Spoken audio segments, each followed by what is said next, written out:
Yes, I give this episode a Picklemon's ass out of 10.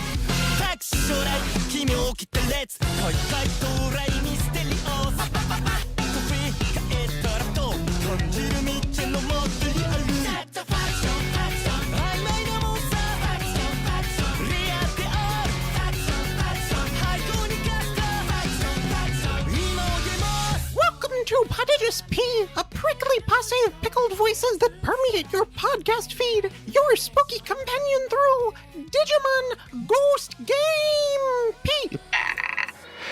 This week, I guess we're joined by Pickle Rick himself, and we're discussing episode 17, Icy Hell, episode 18, The Land of Children, episode 19, The Witching Hour, and episode 20, Prison of Fire. I'm Jeff, my pronouns are he, him, and the theme park ride that I would like to be caught in a magical prison of flames for all eternity is, this I don't know what you call it, but the swings that go in a circle. Oh, yeah.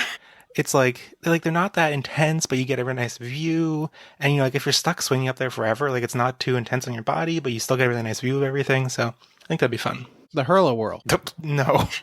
I'm Aster, my pronouns are she, her, and I would like to, well, for two reasons. I would like to be on the water slide and pool. One, because I just really like those. Other than hardcore roller coasters, those are probably one of my favorite things to be in an amusement park. And number two, I think the irony of being surrounded in flames while in water would be great. And I'm Toya, my pronouns are he, him, and the theme park ride that I would like to be caught in a magical prison flame for all eternity is Space Mountain, because the real experience is standing in line. Yeah, that's what they should have done for the narrator hyping up the horror of the episode. Should have been like, what if you have to wait in line for 2 hours for a 10-minute ride? We should make that Twitter account. Just bad ghost game plots. Did you know there's a haunted graphics editor that you have to pay a subscription for instead of buying? Trapped, paying money every month for all eternity. I don't need to watch an anime to see that. That happens already. Oh man, there's so many real life current events that could be horror plots. Yeah, before we get into our discussions, give you a warning of our spoiler policy, which is what we're talking about Ghost Game up through the preview for episode 21. But nothing beyond that. There might be titles revealed beyond that, but I have not. I deliberately stopped looking. For Adventure 2020, I don't think it mattered as much because it was the only sliver of anything resembling plot we were getting, but now I actually care, so. What was there even to reveal for Adventure 2020? Oh gosh, there's going to be more fight scenes. It's desperately clinging on to figuring out what might be interesting coming up. At least I know which evolution to look forward to, right? The episode previews haven't actually been very informative for this one regardless, so I don't think you're exactly missing anything out by not looking at them. Okay, good. So they're good at not spoiling, I guess. Yeah, I did rely on one of them we'll get into it, but for the Witching Hour episode because of something in particular. But yeah, and also we'll give you fair warning for spoilers of any other Digimon seasons if we talk about late stage plot reveals. Because one thing I'm realizing from the Digimon card game scene and the fact that the booster set 7, which is very frontier themed, recently came out in America or in English format. And there are lots of people who are, diehard fans of the card game who have never watched Frontier. Yep. So it's pretty cool. They're getting excited about it. Yeah, especially internationally. Frontier did not air in a lot of countries. So that was kind of the drop-off, the forced, whether you like it or not, drop-off point for a lot of people outside Japan. And even in countries where it did air, it wasn't always in the same time slot or channel. There was a lot of hopping around in terms of availability. Some people just dropped off because they had no idea where to find it. Yeah, they didn't follow the right train schedule going from Frontier. Well, the big elephant in the room is that since we last recorded, Digimon Con happened. Yeah. The timing of this is a little bit weird because as of the time we're recording this, the last episode still hasn't come out, so I'm not sure when this episode will actually release, but we were recording this 3 days after Digimon Con? 4 days? It's Wednesday. Something like that. It's the 2nd, and it was on Saturday. Whatever that means. 4 days ago? I mean, it's not really an elephant in the living room. It's more like a very big dog in the living room. This is something I'm glad it happened. Yeah, I'm not against talking about it. We're not trying to avoid it. So. Oh, yeah. Yeah, it's not like, oh man, we can't talk about it. Just, it is the big thing that happened. And, well, big thing in quotes. There was a lot of excitement for it. And, I mean, well, okay, I wanted to talk about our experience with it. I am going to be the least informed because it was, well, we're all on Pacific Coast of America, where it was between 5 p.m. and 2 a.m.? Is that right? Something like that. I think it was supposed to go to 2 a.m., but I feel like it stopped sooner than that.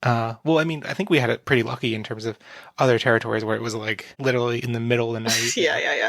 So like we had it pretty lucky there, but I was unfortunately at a pre-release event for the Digimon card game, so I missed a bunch of it, but I did watch there was the draft, not draft, the like deck building phase during the initial the game segment where they talked about Survive. So I kind of like had that on my phone, like watching while I was deck building. So I saw some of that and then meant to, after I got back home, look up what happened at everything else and was kind of like, oh, not much happened. Yeah. Oh, okay.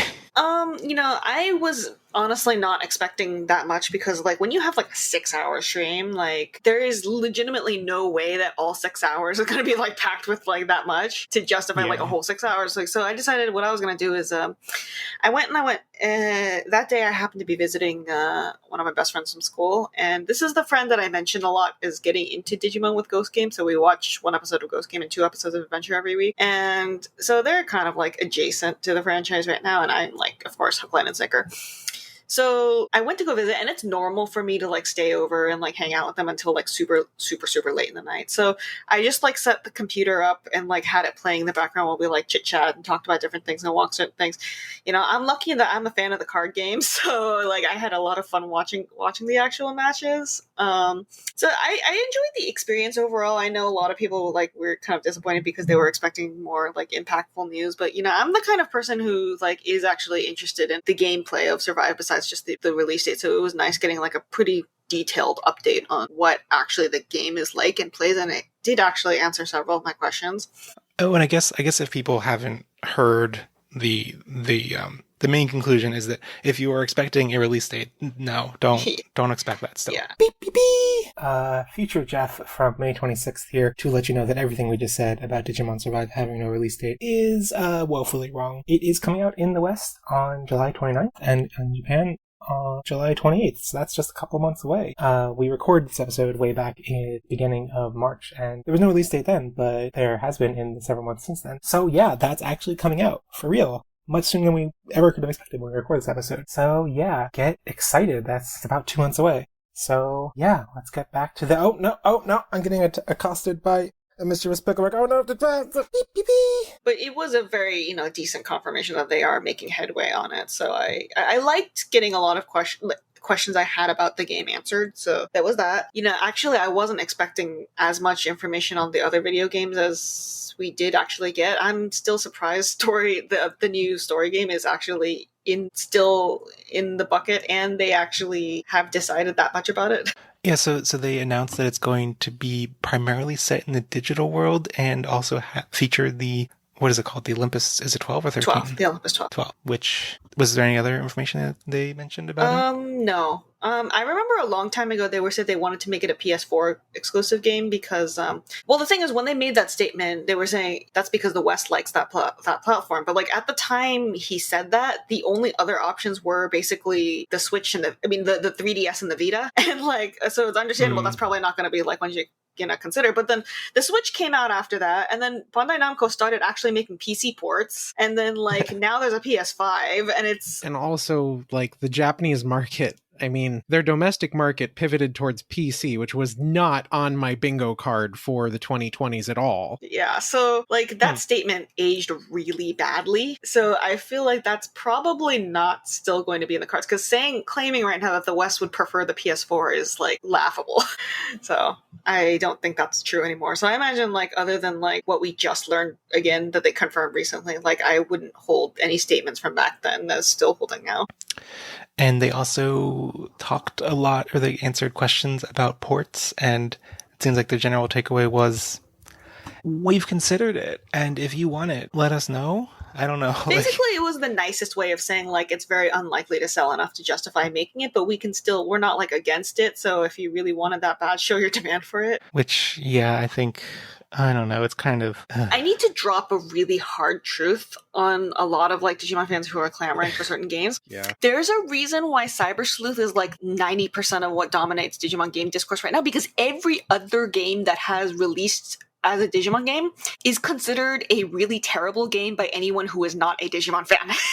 Like, Cyber Sleuth and Hacker's Memory are literally the only games that can compete in this category, because everything else is considered an absolutely unsalvageable game unless you are an existing Digimon fan who is playing it for franchise loyalty. So when they say it's not going to sell, that basically is like the only people who are really going to keep buying these games are like die-hard people who have really high tolerance. Because like, as somebody who plays a lot of like, who follows like the general game industry, like all of those games, like including back when they released and now, are just like not acceptable quality for industry standards. This is true. There are maybe 3 other games in the whole franchise's like history that could be considered, one of which is a fluke and another of which was never localized, and is, if you went back to it now, you would probably notice how unpolished it is, because it was literally a PSP game. Like, I remember there was like this tweet floating around the other day, and it was talking about like, I want to get into Digimon with games, but like, can anyone tell me, like, everyone tells me that like Cyber Sleuth, Hacker's Memory, and Digimon World Dawn and Dusk and Digimon World 3 are the good ones, and I'm like, those last 2 are like legitimately only good if you're a Digimon fan. Like, even if you are a Digimon fan, like, I didn't like Digimon World 3 when it was new because it came out, like, the game was contemporary to Final Fantasy X. It has not aged anywhere near as gracefully. It has not aged as gracefully as like Mega Man Battle Network 2, which I think is one of the rougher around the edges Battle Network games. And legitimately the only argument I can hear for why Dawn and Dusk is good, as somebody who tried to play through that game, is that it has a lot of Digimon in it, which doesn't mean anything compared to the fact that the encounter rate is one of the worst encounter rates I've ever seen in a video game. Like, Digimon games are like 90% not good, unfortunately. Like, the reason why people are so interested in Survive is because Cyber Sleuth and Hacker's Memory proved that Digimon games can actually be good if they try. But that's like going forward, not looking back. I feel like of the old games, like Digimon World 1 is really the one that is like, it has enough nostalgia around it that it probably could sell enough to be worth it, even if it's still not, like, they don't revamp it to make it a better game. That's why, like, probably why that's the only game that got brought up as like, we're thinking about, like, we are genuinely thinking about like what to do with that one, if we can like remaster it or remake it or what. Like, that's the only one that was like a viable option. Everything else was like this very vague, like, we'll think about it, that actually means no. I agree with that assessment, despite, like, I love Digimon World 1. That is actually the one where I think it was a fluke, that it was not supposed to be that good, but the staff actually put quite a bit of effort into making it something very different and engaging to play compared to other video games that were around at the same time. But like, it's a super obtuse game. It's a fun game to figure out and to puzzle around, because there's like a lot of unintuitive stuff about it. Like, avoiding fights is actually really good, because fighting a lot is going to end up decreasing your lifespan early game and also consuming your resources, and you want to be like running around avoiding Digimon and gathering stuff up. And even that, though, is like a big wall for new people just getting in. It's not like a game that eases you in or teaches you how to play. It's like, here's 20 guides on the internet, all of which got different things wrong about this game. Puzzle out what the truth is from among them. Yeah, I think for new players who are going to experience that game for the first time, it's going to be rough. But I think there are probably enough people who like played it at some point that it could be worth it. But everything else, I don't know. Some interesting trivia, though, about these Digimon games is that I think the only Digimon game that got a perfect score from Enhoko, who is like a really big name hardcore Japanese Digimon fan, was Digital Card Battle. Well, it's called Digital Card Arena in Japan. The second Digimon PlayStation card game, which isn't actually an adaptation of like a real Digimon card game, but more like building on the idea of one. And there was also somebody who asked about the WonderSwan Neo games, and like, I always have like really weird feelings about this, because I feel like people have this extremely inflated idea of how necessary it was to understand the anime. They contradict the very anime they're supposed to explain. Zero Two and Tamers don't make any more sense with or without the games, because the games contradict so much about it that, like, other than maybe the base intricacies of the plot, like, it doesn't actually help you that much. And by that, I mean, we have characters who are straight up out of character. Like, like the biggest tell, which is very important if you're following Zero Two in Japanese, is that Wormmon doesn't call Ken Kenzan, and that's actually plot important. So it's like it doesn't actually help, and the games are not actually that good. So the bigger issue with the Ryo games for me is that I just don't find them fun to play, which is the bottom line. If your video game isn't fun, I don't see much reason to release it. I was watching a Let's Play on Nico Nico Doga. I wasn't even having fun watching the Let's Play. And it's not like you can't try these games. I mean, most of them are on very old systems. There are very easy ways to play them now. You can see why they wouldn't re-release them. Just from like a cost effectiveness perspective, I mean, it makes sense when you think about it that like, of course, Bandai is always thinking about re-releasing its old properties. That costs a lot less than making a whole new video game. But if their cost assessment is, well, it would cost us more to develop emulated versions or ports and put them up than we would make back. Of course, they're not doing it. It's unprofitable. Yeah. So, like, it's the kind of thing like, oh, yeah, if they had turned around and said, oh, we're going to do ports of all these games, like, that would have been great news. But also, like, it's totally understandable that it's not the slam dunk obvious profit machine. And yeah, it's the unfortunate reality. And I don't know, I feel like even with like the cream of the crop, even with Cyber Sleuth, I've been in the experience of trying to, for people who are fans of Digimon, but they're kind of like borderline on the fence fans, people who have like seen Adventure and nothing since then, and like play a lot of video games. And even to someone like that, Cyber Sleuth is a bit of a like, okay, if you really want to experience the Digimon nostalgia, it's probably a good game, but like it's not like compared to the top tier games that you're playing otherwise, it's still like pretty rough around the edges. So Cyber Sleuth is what I call a B game. I have actually had success getting people into Digimon with it, like literally as a first exposure point, because they don't have preconceived notions and they're just going in completely fresh. But you have to like target it at a certain kind of person who's like tolerant about certain kinds of like unintuitive game mechanics. Like I play a lot of B games actually. And like, regardless of franchise, like I am like willing to kind of accept a little bit of game jank if I think the concept is interesting enough. So if you can like talk to somebody from that crowd, like I think I could do a pretty good job selling them Cyber Sleuth, especially if they're like looking for something that scratches like Shin Megami Tensei kind of itch and stuff, and like are like if they need something that badly, it does kind of scratch a little bit of that itch. But like, I am never going to sell Digimon World 3 to that kind of person. Like, that's not even salvageable. Cyber Sleuth is actually, it's funny because we got Soul Hackers 2 announced recently, and Cyber Sleuth already felt to me like the modernized Soul Hackers. Yeah. Digimon is already kind of like a Shin Megami Tensei for kids, right? So it does kind of have a little bit of like overlap in audience. But yeah, the new Soul Hackers just got announced, so I am feeling very personally baited by that game. So I'm actually on the fence about Soul Hackers 2 because the things that I'm hearing in like interviews and the visuals that I'm seeing don't actually say Soul Hackers follow-up to me as somebody that liked Soul Hackers on the I actually like the PlayStation port better than the 3DS one, but the 3DS one's the only one in English. Well, so all of this I don't know, all of the Digimon fans who are clamoring for ports after this and like, oh, show us support, like it's like slam dunk, and I'm kind of like, I don't know, it's giving me flashbacks because I've had personal experience trying to convince businesses that Digimon's worth investing in, and it's very much not obvious if things will actually do well when there's all these other factors. So I will say that we have come a very long point where the idea, since that time when the idea of Cyber Sleuth being localized was an April Fool's joke. Like, we've come a long way. But and also like fan petitions are what shifted the needle a lot in that regard. I don't actually believe that worked. I know they say that. I don't believe it for a second. I know they've been like saying that, but like because petitions don't actually translate to like actual profits, because it's very easy to say you'll buy a game without actually buying it. I have never believed for a second those things have ever worked. Yeah, I mean, in terms of, it was correlated with, what was it, Next Order? Was Next Order the first one? Yes. That came out in English after that? Yeah. Or no, well, after the petition wrapped up before Cyber Sleuth was released in English. So it was Cyber Sleuth and then Next Order came out in English after it. Oh, right. I forgot Next Order was after. It makes a convenient narrative for Bandai to say that, oh, this was the fans doing. You guys did this. You convinced us. I don't believe it for a second. I have doubts about it. I suspect that Cyber Sleuth was already for consideration because they had already invested so much into it in Japan, and it did very well. Like, I think it sold through more than 90% of its shipment in its first week. Something like that. Like, I remember I bought it when it first came out in Japan, and when I was playing it, I could feel like the intense amount of like effort and budget put into it. I was like,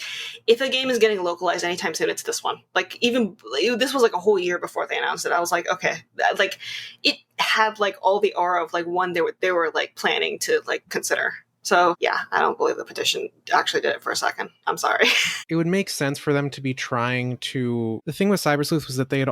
When we talk about investment, that specifically means, like, in this case, they hired outside work. They got media vision on it. Whereas with, like, Next Order, that was all developed internally, and it kind of shows. Yeah, I mean, there's all sorts of forms of investment. Like, even spending dedicated internal teams on it is a form of investment, but... yeah, less so than, I guess, getting bigger outside names. Well, when you have your own team making it, that's money that is already spent, essentially, because if the only way to not spend it is to fire those people. They work for you no matter what. You pay for their hours, but... No, but you're allocating that. Like, if they are working, 40 hours a week, like, you can spend, that time...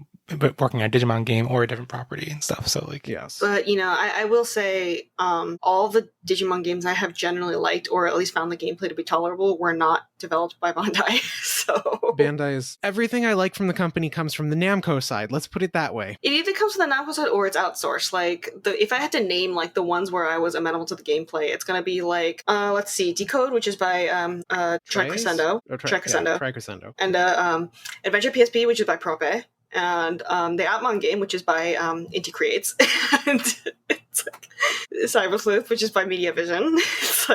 It's weird they use different studios for every single game. Well, that's normal for Bandai Namco. They're more of a producer than a dev a lot of the time. So like, well, I just figured there'd be like a consistent relationship, Not really. Even like it's like even Dragon Ball FighterZ is by Arc System Works, so it's like that's very normal. Like I guess these are all different. They're not like games in like a sequel series, but like the Naruto games are all like, they're like produced and just published or whatever by Bandai Namco, but like they all have the same developer, right? Well, I mean, these are all different kinds of games, I think. So I think you do need like a different developer that specializes. Survive just switched its developer from Witchcraft to Hide. So that's when he says they changed the development team, like he's not kidding. I was about to give credit for developing this game to Bandai, and nope, they didn't do this either. Okay, all of the Digimon games that I like, except for Digimon World 1, were by a different company. Basically. So, I don't know, in conclusion, there was a lot of, I don't know, not news and not... I don't know, the fact that they dedicate a lot of time talking about video games, and we clearly have some more tastes of what's coming, but there wasn't like a huge ton of news to come out of it, which I guess is to be expected. I mean, this was, I think we did this to ourselves a bit by hyping it up as a news event when Bandai kept promoting it as a fan celebration and a convention, because I feel that this was more about things like the musical performance, which that's the part not being archived on YouTube, right? Yeah. And the anime Q&A and that kind of thing. The card game fellowship match between Japan and the US with a card game simulator that we can't play. Yeah, okay. I wished before it that there would be a Digimon TCG video game. I shook the monkey's paw around like a magic 8-ball and said, just do your worst somehow. The worst it could do was, we have a Digimon TCG simulator. It is functional. It works over the internet. We literally have English and Japanese people playing against each other and seeing their own languages rendered on each side. So there's like it's quote-unquote auto translation, where it basically sets a flag and then shows you the language that you selected for the cards. Not for you and me, not for normal people, only for special Bandai chosen people. If you want to use this thing, you have to do very well in online tournaments. I mean, okay, I think it's, I don't want to like get too set expectations too high, but it's like, it would make sense to introduce this slowly and like, beta test it over time and like tease it and then eventually release it wider. I want to hope for that. Yeah, I want to hope for that, but also like this isn't a model that like with Yu-Gi-Oh coming out with Master Duel recently, they didn't tease Master Duel as a thing that like they only gave to like 8 players in some world stage thing. Like Toya and I are like just agonizing because it was right there in front of our faces for hours. You can see it. Like I was watching it. Look, there was this archaic thing, it's still around, called Beyond, Build Your Own Dream Network, where people would build simulators on this like graphical multi-user dungeon system, not even a real MMO, to play their card games against each other. And I used like those to play Card Fight Vanguard back in the day before they got a cease and desist. There were some for Yu-Gi-Oh! This is not Master Duel. It is not polished. It is not going to be as like pretty if you watch the footage as Pokemon TCG Live, although I think Pokemon TCG Live is ugly actually. Beauty is in the eye of the beholder. But this is way better than any of the Beyond stuff I was using back in the day. It's better than using Untap, at least. Yeah. Hell yes, it is better than using Untap. It is better than using Tabletop Simulator. So yeah, even though they haven't said this, I want to believe that it's a way to test it in a smaller setting before eventually, based on the public reaction, going wider with it. But also that doesn't actually make sense because like if you have beta software that you're worried isn't production ready, the worst place to test that is on the national stage while it's being streamed live, like in an event. Like that's I mean, also like you gotta think this is a actual simulator where it has every card available for the players, where they are loading in their deck list and playing against each other. It's tournament software. It's not a commercial product where you are like paying in microtransactions or even just paying $60 to get the whole thing. Like if this was going to be out for the public, I think it would be a long ways off. It would be a lot prettier and it would have those kinds of features on it. I noticed it doesn't actually do rule check. It just does like the really basic stuff like card draw and evolution. Yeah, it's mostly manual. Yeah, it was still mostly manual. So it definitely was not like ready for like public usage, even if they were willing to do it. But even that would be better than what I could do right now on Untap. So well, I mean, so I haven't watched. I'm waiting for as of the time recording this, the archive is not up on YouTube yet, but it will be by the time you're listening to this. So they don't, it doesn't have like the tutorial app that has all that nice UI and like does all the effects for you and stuff. It's not using that system. It is clearly based on that system. Like there's little bits. There were little bits that were clearly based on it, and like it did understand like the most basic of rules, like, you know, if you evolve, you draw a card, or like it was automating like that kind of stuff. But I think like for the more intricate like card interaction effects, they hadn't programmed those in yet. Mm-hmm. Were the players entering their memory in manually, or was it doing that on its own?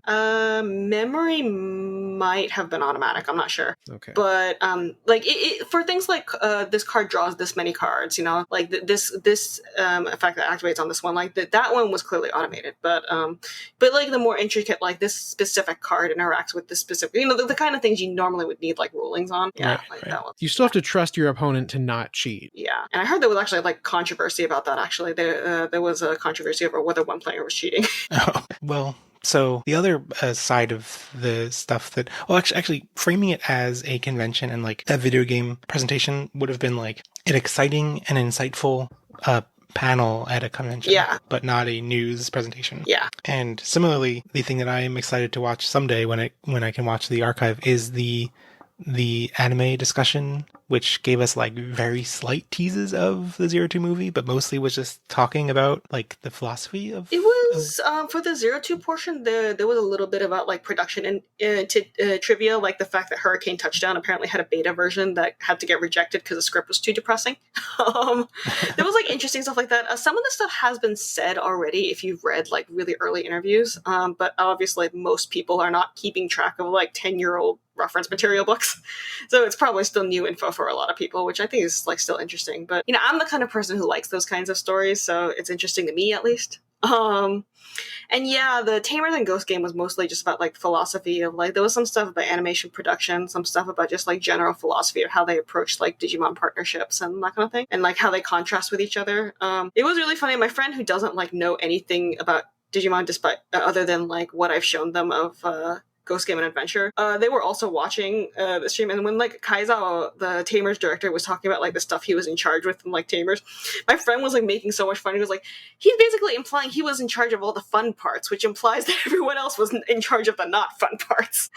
But But they got a real kick out of that. But yeah, it wasn't like, if you wanted like actual news, literally the only thing that was actually new was like these tiny teases about, like, literally 2 pieces of information about the upcoming movie. And that was surrounded by like the 2 producers up there like trolling repeatedly about stuff that was blatantly false. So like that's why we ended up with only like 2 bits of info we know are actually true. Also, Adventure 2020 is being dubbed. Oh yeah, that too. Oh yeah, yeah. How do we omit that? And I guess there is some mixed reactions because the big new piece of information about that is that it's going to be a new dubbing cast, and they've so far only announced the cast for. Actually, I'm unclear if they have officially said they're going with the name Tai versus Taichi. I think they're going with Tai. It pretty obviously sounds like it's going to be Tai, just the way they talk about it. Okay, because I thought I saw some things where like in the official announcement video, I thought it said Taichi. It did, but I think that's a typo because everything else has been consistent about like using the American original dub names, which I think is fair. Especially because if the card game is going to use them, then just keep going. Yeah. Izzy Izumi. So it's going to be Ben Diskin, who dub fans would recognize as the voice of Shoutmon, who's going to be Agumon. And the voice of Tai is new to Digimon, Zeno Robinson, who is one of the English dub voice actors one of the few that I've actually been following for the last couple of years since he got, I forget when he came on our radar, but he's also the voice of Go in Pokemon Journeys. So he is. Yeah, everyone was joking about that. Quite literally spanning the Pokemon Digimon divide. He's also obviously a very huge fan. Although I was kind of laughing when they said like he knows the original character well, so he'll do a good job with this role. Like, I'm not sure knowing the original character is really going to help you with this role, but there's several layers to that. Like, I wonder what the reaction will be once the dub actors go in to record their lines and are like, I'm not talking very much. Wow, there aren't many lines to record at all. I honestly feel like, though, people really need to let it go about, like, it's not the original voice actors. Because, first of all, Joshua Seth is technically retired. Second of all, we're talking about voice actors from 20 years ago, several of which are also retired. And third of all, it's a miracle the Japanese version could still get 7 out of 16 of the original voice actors. Like, they also changed them, and deliberately so. And that's, like, a big deal in Japan.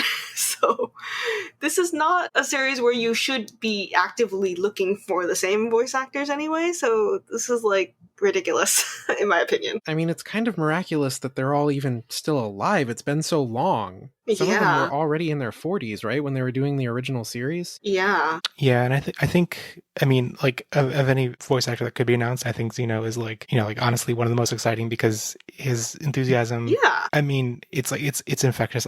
I just realized the reason I followed him was when he was cast as Hawks in My Hero Academia. And, like, so in 2020, he had, like 5 roles. I mean, one of them was, like, Pokemon in My Hero Academia, so, like, pretty big. But then, like, in 2021, it's just, like, his list of roles is just, like, it's just huge. And so he's a rising star. He's, you know, like, more youthful, you know, like, at some point, it's, like, like, this character is, supposed to be, like, 10 years old, 11 years old? Like, I mean... It really should be someone who at least embodies that youth a little bit more. He's a good representative for the next generation, I think. And I think that's very important, you know? And Ben also pointed out on the stream that there is some kind of connection between the fact that, like, Sakamoto is another Shoutmon role. So he's also voicing another Sakamoto role, which is... Actually, even the Japanese fans were actually really happy about that. They thought that was a cool thing to semi-match the Japanese version with. Also, I think Zeno has... He's good qualifications to voice a Tai because he voiced a character named Taichi in Odd Taxi and a character named Taiga in Kuroko's Basketball. And he's also a good candidate to replace Joshua Seth because apparently in one of his roles he replaced Ben Diskin. So, like, there's already some weird... it's perfect. It's great. Yeah. I don't know if that's apparently in Miraculous Tales of Ladybug and Cat Noir. I don't know if there's some controversy there. I don't know, but in news that only matters to me, apparently it's also getting dubbed in Korea too, which is something I really wanted to know because Korea has an unbroken streak of Digimon TV anime dubbing, and this is especially the one with the K-pop ending. So I thought it would be like really, really bad if it didn't even get a Korean dub. But yes, the streak is continuing. We are continuing unbroken. Korea keeps winning. Yes, Korea even got the Hunters crossover. Korea even got the correct voice actors for the Hunters crossover. Oh, I was mad. My friend recently went to, what was the band? Atiz? Yeah. Went to an Atiz concert and they did not play the Digimon song. Criminal offense. by my standards. The Korean Digimon fandom continually amazes me. They are possibly more hardcore than the Japanese fandom. Oh, they're hardcore. Like, they mocked up a Cyber Sleuth logo before one existed. A localization for Cyber Sleuth actually existed, but they made a theoretical Korean Cyber Sleuth logo mock-up, if one were to exist. Back when I did that history of the Hyper Coliseum Digimon card game, some of my resources actually came from the Korean fandom rather than the Japanese one, because they were the ones gathering up all these old trading card game magazines and like taking pictures and scanning the pages out of the Digimon sections. Yeah, Korean people are scary. I'm actually kind of scared of them, speaking as a Korean American, but I was gonna say, like, I want you to. I'm glad you clarified that, so it didn't just sound like you're being. No, Korean people scare me. Koreans. Like, it's like I get it, but also you guys scare me.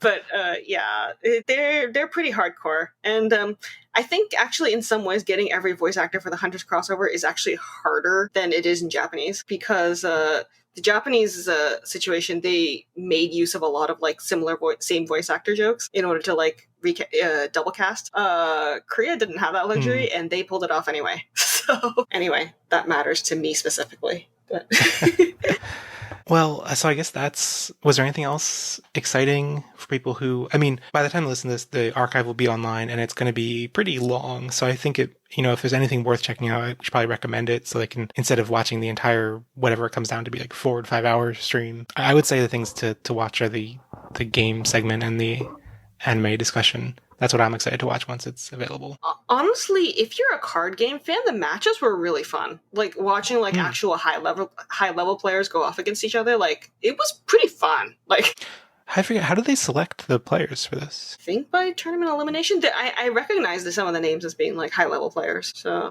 but yeah, it was actually pretty interesting. And also like when you get like just like when something like completely goes against your favor, you because of a bad RNG, you could totally tell like he was a pro because he was just laughing it off really hard. But it was really entertaining. So if you do like the card game, I do actually suggest watching the matches because they are very fun. Once the archive is up, people are just going to be flooding Bandai's YouTube with comments asking for the simulator. They'll probably have to disable comments. I think they should disable comments. I don't want to put up with that. I mean, it's too bad that they aren't able to archive the music footage, which I guess is probably because of agreements with like the record stuff, the rights. But gosh, that rendition of Sonosaki, that got me. Oh, I didn't know they were going to play that song. I was like trying not to cry. It was Sonosaki, followed by Break Up, Beat Hit, the 02 insert songs, and finally Braveheart. So you kind of recover from the emotional damage.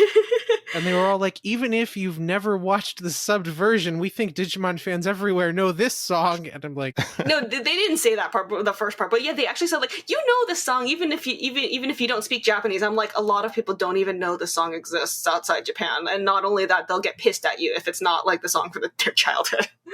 Yeah, there were some people in the comments waiting for the Digirap to come out. Thought they were just going to get MCP pod for this. So that was Digimon Con. It was, I think, a successful live streamed convention event, but it's kind of hard to not view it as, I don't know. I mean, we have like the precedent of Digifest. And like kind of expecting a little bit more sizable news. So, I mean, it's not like completely unfounded that we expected more. I personally I'm more interested in the fact that they actually made it an international event. Because Digifest is not. And if that was geo-locked at that too. Like, even like Diginavi has been like translated recently. So they are kind of slowly going in that direction. So it is nice as a gesture to see that, like to the point where they were getting like bilingual MCs. It wasn't just like subtitles. Although I really hated the overdubbing.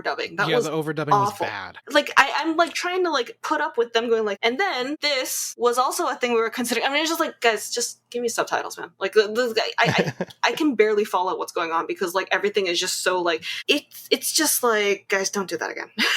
They wanted to do like the Nintendo Direct thing, but it just sounded like the person overdubbing them was like his family was off just slightly over in another room with guns pointed to their heads if he screwed up, and so he was reading his lines very slowly. Yeah, it's like a worse version of Iron Chef. Like guys, don't do that. I can barely follow it, and I can tell like a lot of people were confused what they were saying because of that, and it's just like, guys, just don't do that. Also, even from the brief part I watched, I was pretty frustrated every time they said Digimon. I was like, no, no. I mean, I can see why if you're like trying to be, but like if you're being faithful to Japanese, it's Digimon. Digimon. Anyway, it's a D, not a D. Anyway, so It's like Digimon is just weird. it's weird, and like some parts had subtitles, so I don't know why they couldn't just do that for the whole thing. It's a pre-recorded stream. Did you not have time to translate this? Yeah, I mean, I appreciated the awkward dubbing over when I was deck building and I couldn't look at the screen.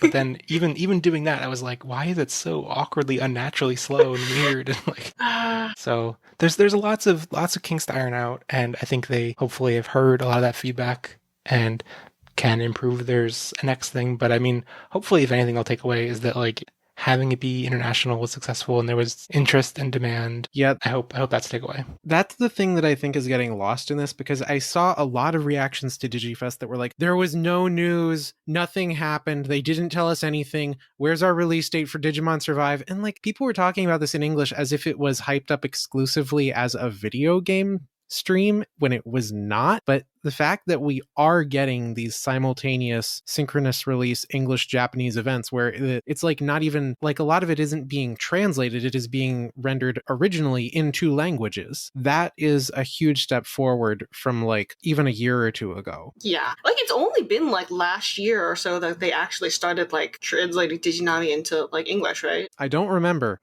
Something like that. Yeah, I'm not sure. There was one other piece of news I wanted to at least give a shout out to that I don't know if I don't think this is an official announcement. I think it's like one of those awkward leak product detail things, but the next set of the card game in Japanese is going to be Crosswords themed. Yeah. Yes. Yeah. It's funny because like every time there was a booster, there was always some really salty Crosswords fans like, you're doing this but not Crosswords. So I hope they're happy now. Hey, I was not one of them. I felt sorry for Toya opening my BT7 packs and seeing all of the Skull Knightmon and Dark Knightmon and Deadly Axemon cards that like don't seem good at all in BT7, and so I'm excited for there to be a full set. I will take them off your hands. I think the really funny one was when Wallace was announced as a tamer card, Wallace from the 02 movie, and this one Japanese person was salting, like, you're gonna do this minor character that probably nobody remembers, but you're not gonna do the crossword character. I'm like, you do realize he's like one of the few characters that's like internationally well known, right? Thanks to the movie. Do not insult my Destiny boy like that. I will beat you down. Random Japanese Twitter user. I mean, you're kidding. He's one of the most famous characters in the franchise. Are you sure about that? Like, yeah, no one else has to go back to the summer memory like he does. Yeah, so it's like, you know, the Crosswords fans have been particularly vocal about wanting their booster, so I think they're finally getting their booster. Jogman, it's me, Warris. Well, I guess that's our last bit of news, so we should shift. We had a very long news segment this month. Yep, that's all, folks. I'll see you next month, and then I know we've got to talk about a TV show here. No, Toy, you can't leave. You're actually frozen in place, and we're all covered in snow. It's time for episode 17, Icy Hell. This is the episode where we fully have jumped the shark in terms of Kiyoshiro's exceptional prowess, and he has built a power plant, which they visit and get trapped in by a Digimon that is just trying to save his friends by murdering these kids because they were kind of rude to him. And they almost all freeze to death until Ruli and Goremon kind of partner up for a little bit, and she transmits moves to her or whatever. She gets the little brain flashes of moves, and they defeat Frozomon. I was really wondering when I was watching this episode if Ruli was like going to dark evolve Jellymon. Oh. I'm sorry to say that, like, of every episode I have watched of Ghost Game so far, and I am enjoying the show overall, this episode is literally the worst episode I've seen. I cannot stand this episode. I'm sorry. This episode completely flopped on its face for me. Like, I started ranting in Japanese on Twitter because I wanted to, like, I didn't want people to, like, English speakers to, like, see the full extent of how, like, pissed I was. But there's so, like, I don't have strong visceral reactions like that. I got really pissed. Like, but it doesn't, there's so much that doesn't make sense. Yeah. It just, even from the beginning, like, the characterization even felt a little off. And it did not feel in continuity to me with, like, the episode that came before it or after it. Like, I've never seen Hiro suddenly get, like, so puppy boy enthusiastic about, like, what Senpai is doing. And like, that's coming from somebody who normally likes that character archetype. Like, that's not something I've normally seen from him. And then like, just like the logic of how the episode was supposed to work together just continually kept falling apart. Then we get to that scene where Jellymon just slaps Rudy in the face. And like, generally speaking, when you want to do the trope of slapping someone in the face to like get them to get a hold of themselves, which of course has a whole page on TV tropes, generally speaking, I expect you to like get at least a little further into a mental breakdown before you break that out, because that's not a good thing to bring out to people. And it just like felt like she gets a little doubtful. You get straight to the slap. I'm supposed to see this as an emotional moment. I'm like, what? That was like 5 seconds. You didn't even talk this through. Are you okay? And then like at the end, finally we get to this whole resolution, and wait, we're supposed to believe that Frozenmon was a nice guy the whole time. Okay, stop there. You've pushed my suspension of disbelief on this issue many times in this anime. This is not the one I can accept. I'm sorry. The central issue in this episode, like the crisis that they're facing, is basically a communication error. And I don't think that should spiral out into like 2 characters being assumed dead. Actually 4. Yeah, like on rewatch, I was able to kind of appreciate the fact that like it's Kyoshiro's fault that he like caused this, and they're kind of all giving him shit for it, which is like funny if it weren't like they're all on the verge of death. And like his communication error being such a, like, they're blaming him for it and like joking. I think at the end they joke about how his fault, whatever. And it's like, but it was a very reasonable thing to do. Like, it wasn't actually that crazy of a thing. Like, the actual logic of the episode just doesn't fit together at all. Like, I feel like the only thing that makes it make a little bit of sense is that like Frozenmon just like has a personality quirk where like it has a berserker mode that like if you say something wrong, he just goes in a way that makes no rational sense. But even if you accept that part, it's like, how is this plant in the way of their path? And then they even try to like in the narrative they're trying to tell you that it's in the way, but in the shot they show of them going, like once they've kept going, it's like, what? That doesn't look like what? How is that? Spatially things don't make any sense. He also somehow shut down the power plant at the end from the outside when he earlier said you could only do that from in the control room. So and like the main thing you're probably supposed to get, like new information you're supposed to get from this episode, is that like you can form a pseudo partnership with like somebody outside your usual partnership pairs, but we haven't seen that come out again yet. So it's just like, please tell me this episode is going to be useful for something, because like unless you bring that concept back, it's like, what did I watch this for? And the idea of pairing them with other Digimon that are not their natural partners is an interesting one. They didn't do anything with it. Like, they weren't specifically stronger for it. Her attacks didn't change any as a result. They weren't weaker, and there wasn't like any issue of compatibility. Well, Rudy probably can't straight up evolve her the same way Kyoshiro was, because she was already evolved by that time. That's what I got out of it. But like, and I feel like, if I'm being generous, like I think there was a different type of fighting style that Ruli was, kind of like encouraging her to do. Yeah. Like, I need to see where this would go in the future if they're going to use this again before I can really feel this episode contributed anything in the long run. Yeah, I mean, I appreciate that. I was worried that like once this episode aired that the next several were all going to be like, and now another contrived scenario where it's just a kid and a different Digimon. No. So I appreciate that it doesn't feel that artificial or contrived, but it does feel like, okay, to really understand that this was a good development, I need to see where it's headed. Yeah. I agree. And like, I've seen this kind of thing done before and done much better. Like, this happens in Shugo Kara, where they swap around powers at one point. They switch, I believe it happens unintentionally in that series, and they like accidentally end up transforming with somebody else's character. But this was not that. Like, I could see potential in, say, an episode where one of the kids ended up partnered to Gamamon and ended up bringing out a different evolution, but that's not happening here. Yeah. Yes. Yeah, I mean, I definitely like the next 3 episodes much more, thankfully. This was the low point. This one just was a complete failure for me. Like, I was thankful I had other things to watch that week. It was just like, God. The one thing I liked about the episode is that it reminded me. I mean, I feel like so many things about Ghost Game reminded me of Doctor Who in terms of being a like a family friendly thing that still has some death and is kind of spooky, but the fact that like there are all these scenes just running through corridors, and I was like, oh yeah, this is a budget saving thing for the BBC. Like, yeah. But then also running through the corridors, tying back into a subject we talked about a couple months ago, it reminded me so much of the section of Metroid Other M where you get the where you get the Shine Spark, the thing where you have to run for a while and then charge up her speed boost, and then she can jump or like whatever. And it's like, so it's a stretch where there's long corridors that are icy, And I was like, oh man, just use your Shine Spark, Ruli. You'll get away. Jeff, you found a way to make it worse. So that they're talking to Ruli from the control room and they're like, I'm authorizing the use of Vor Sprite. Oh no, that's what Ruli was doing to Jellymon. And I thought they were going to get like clever, and Kiyoshiro would do a thing where like to stop Frozamon from barreling through the doors, he would like shut the doors on two sides simultaneously so he couldn't back up to ram them. Oh, but yeah. They didn't even think of that. I mean, Kiyoshiro's not very smart. I mean, he didn't build the entire power plant, apparently. What is his major? It was computer programming, wasn't it? How do you this is an engineering feat far beyond any computer science degree. And he's built a completely automated power plant that he is actually... Look, the people that build these buildings in real life don't even get keys without some kind of specific approval the day of. Come on.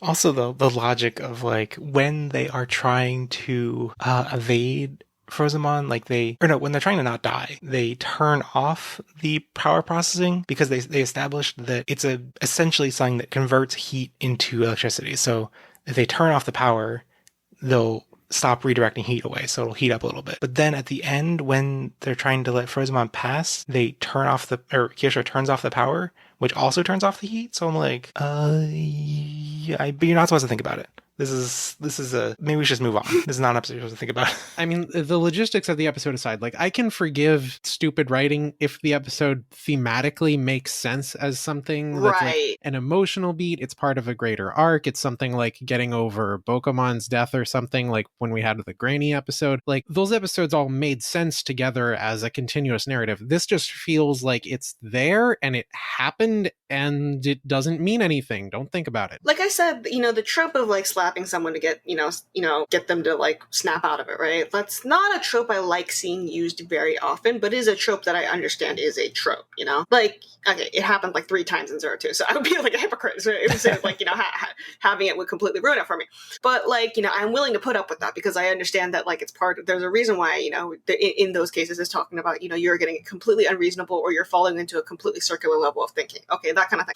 I can't get on with it with a 5-second moment of doubt, and that's kind of how the whole episode feels for me. Like, these are things that I probably could have excused in many other contexts, but putting together and just not being a cohesive narrative is like, no. Making it so desperate that the characters like they wanted the emotional high of Jellymon seeing the characters almost dead and then having that moment with Ruli, but I feel like that was a writing mistake, because they could have instead had Jellymon with Ruli the entire time from the start of the episode and just focus on not being able to get to them and not knowing how they are, and then have the rest of the episode be about Jellymon and Ruli working together and bonding together as characters. Right. And instead they're like, they have their climactic battle where they're fighting side by side, but they didn't actually feel any closer to me. They just felt like they were really stressed.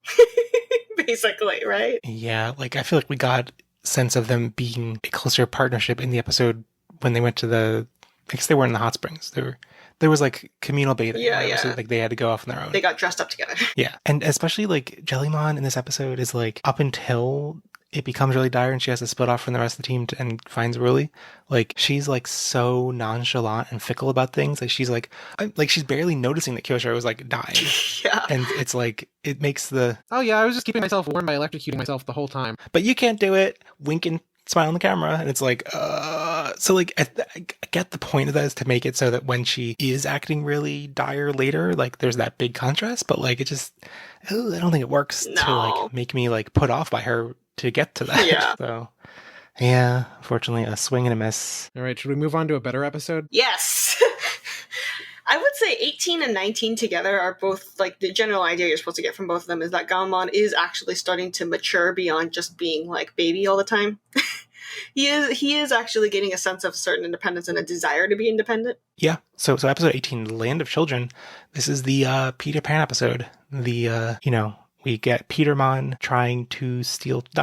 succeeding in stealing children, whisking them away to a little Neverland world, and they investigate things because of a missing child that the two Hawkmon come over to ask them about. And then at the end of the day, Hero tries to convince Petermon by talking about how great his missing father is, and once it seems like Petermon is a little bit convinced by that, sexy Bishonen Captain Hookmon comes out of nowhere and I don't like proves that adults are cool, and also it's very gay. I don't like it. Oh gosh. Okay, so I loved this episode until we got to that conclusion, because this episode has a ton of great plot beats in it, like Kiyoshiro going into Kazuma's house and his mom not knowing who Kazuma is, like the erasing the parents' memories of their children was super creepy. That was a great use of the horror vibe. Maybe the best we've seen since the whole Pumpmon fiasco. And I love how it's contrasted with Kiyoshiro dressed up as a 3,000-year-old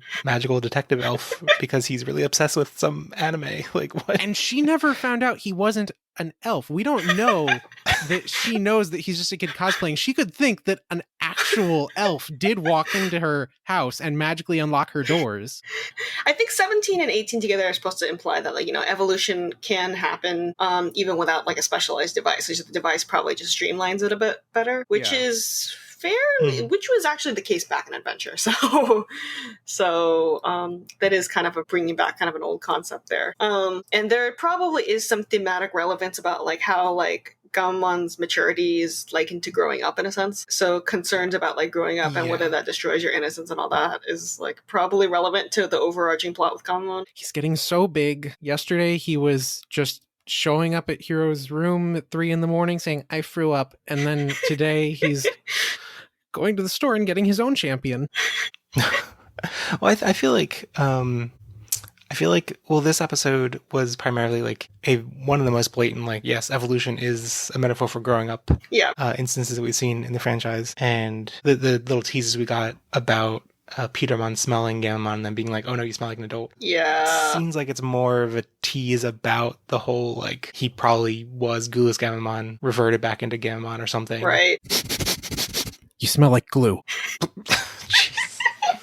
when I see characters who like are able to like smell people in like ways that makes them like they can sense people based on their smell, I always think of Riku and Kingdom Hearts Chain of Memories. Walk up to nominate. You smell like Kyrie. Oh. Yeah, I mean, joking aside, and it's.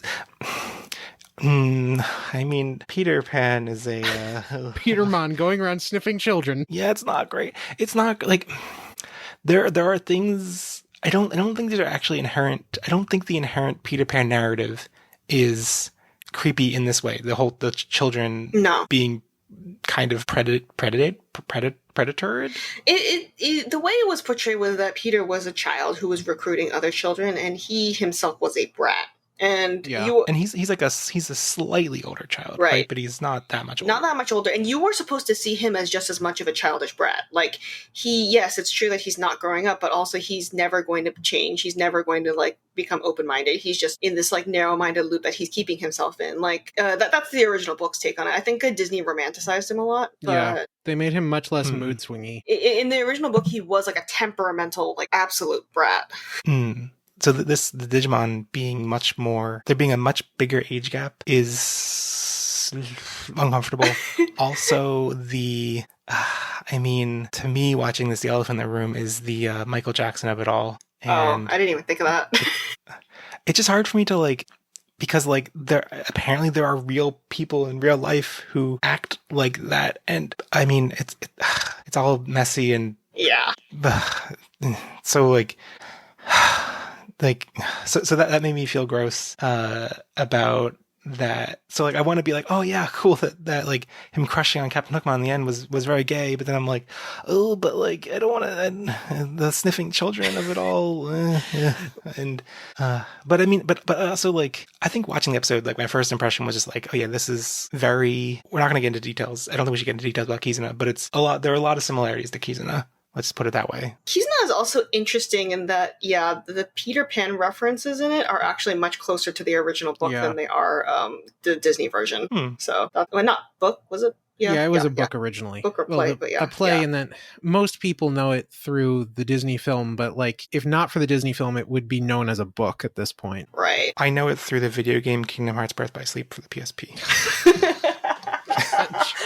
So I said I didn't like the conclusion to this episode, and part of the reason is that up until Captain Hookmon shows up, like, I felt that they did have a good understanding of the Peter Pan narrative, and especially like the scene where he lashes out at the Digimon for even suggesting getting bigger, and he stabs the soccer ball and threatens them with his sword. Yeah. Like, that's very true to the play and the books. Peter is very violent, and if you do something he doesn't like, even if you're his friend, he would be like that. But Captain Hook showing up as a positive portrayal of adults, and also like using the Digimon Crusader / Jintrix era designs at all, like that period, is very weird because they're much more humanoid, and Captain Hook just looks like a regular human being in this. He's the dude. Like, this isn't a Digimon. This is a 50-year-old man with an eye patch. I think 50 is stretching it. I think he's 48. He's a little younger. 32. He's Orin. Okay. Final Fantasy X. Oh god, how old is Orin supposed to be? Isn't he supposed to be like young? Yes, 30s? Orin is in his 30s. I mean, but there stuff happened with Orin. You understand why Orin is all gray by the end of that game. You're like, yeah, I would be too. It's weird because like Hookmon is like, you know, like humanoid, but in the same way that like Vivi from Fantasy 9 is humanoid. Like you don't really see his face and stuff. I wish they had redesigned Captain Hookmon specifically for Ghost Game, like just done the thing like they did with Falcomon where they redesigned it, come up with something that is more monstrous, more leaning into being the idea of Captain Hook rather than Captain Hook the person. Yeah. Oh, the other thing about Peter Pan, and I'm not blaming Digimon for this. I don't think this is a problem with what it did in this episode. But I mean, when we were watching the episode, my boyfriend pointed this out, and I was like, oh, I think you're right. I think the reason they included Hawkman in this episode is because of the very racist Native American scenes in the Disney movie. Oh, because of the feather ornament, which makes sense on Hawkmon because it's a literal bird. But right. but then they evolved into sea creatures. So yeah, that didn't connect. But that was cool to see them. If I'm remembering right, that was in the book too, but it was less noticeable because at least the version I read did not have illustrations. Yeah. Yeah, I mean, I have not watched Peter Pan since I was like, I don't even know how old I was, young enough to be renting from the library enough times that I broke the VHS tape. Oh my gosh, you should watch the live action remake from the early 2000s. It's amazing. Isn't there one with Robin Williams as Captain Hook? Oh, that's Hook. That's actually a sequel to Peter Pan. It's set after Peter Pan. But actually, you know, this episode did evoke some things from Hook, which made me kind of wonder if that was their point of reference rather than the books. I think the creative liberties were deliberate. Like, I don't think it's from lack of understanding of the original text. Especially if you're going to be bent on portraying Peter in this negative of a light, you probably understand. So I think the creative liberties is just because they wanted to have fun with it, not because they were like trying to be a completely accurate representation of the original text. Okay. The reason I say that is because like the kidnapping scene at the beginning is pretty evocative of when Hook kidnaps the kids in Hook, except I think that they don't like show Hook directly. He's only in silhouette during that scene. And also the relationship between Captain Hookmon and Petermon in this is a lot like the banter with weird gay subtext between Robin Williams and Captain Hook in Hook. Wait, is Robin Williams not? He is not the titular Hook? No, he's Peter Pan. He grew up to be a lawyer in his 30s or something, and he's like having a midlife crisis. And then Tinkerbell comes back and finds him after his kids are kidnapped by Hook, because Hook hasn't moved on and Peter has. And the final battle has them like dueling, obviously with swords on a mast. And I think Hook says, "How did you fit into those smashing tights again, Peter?"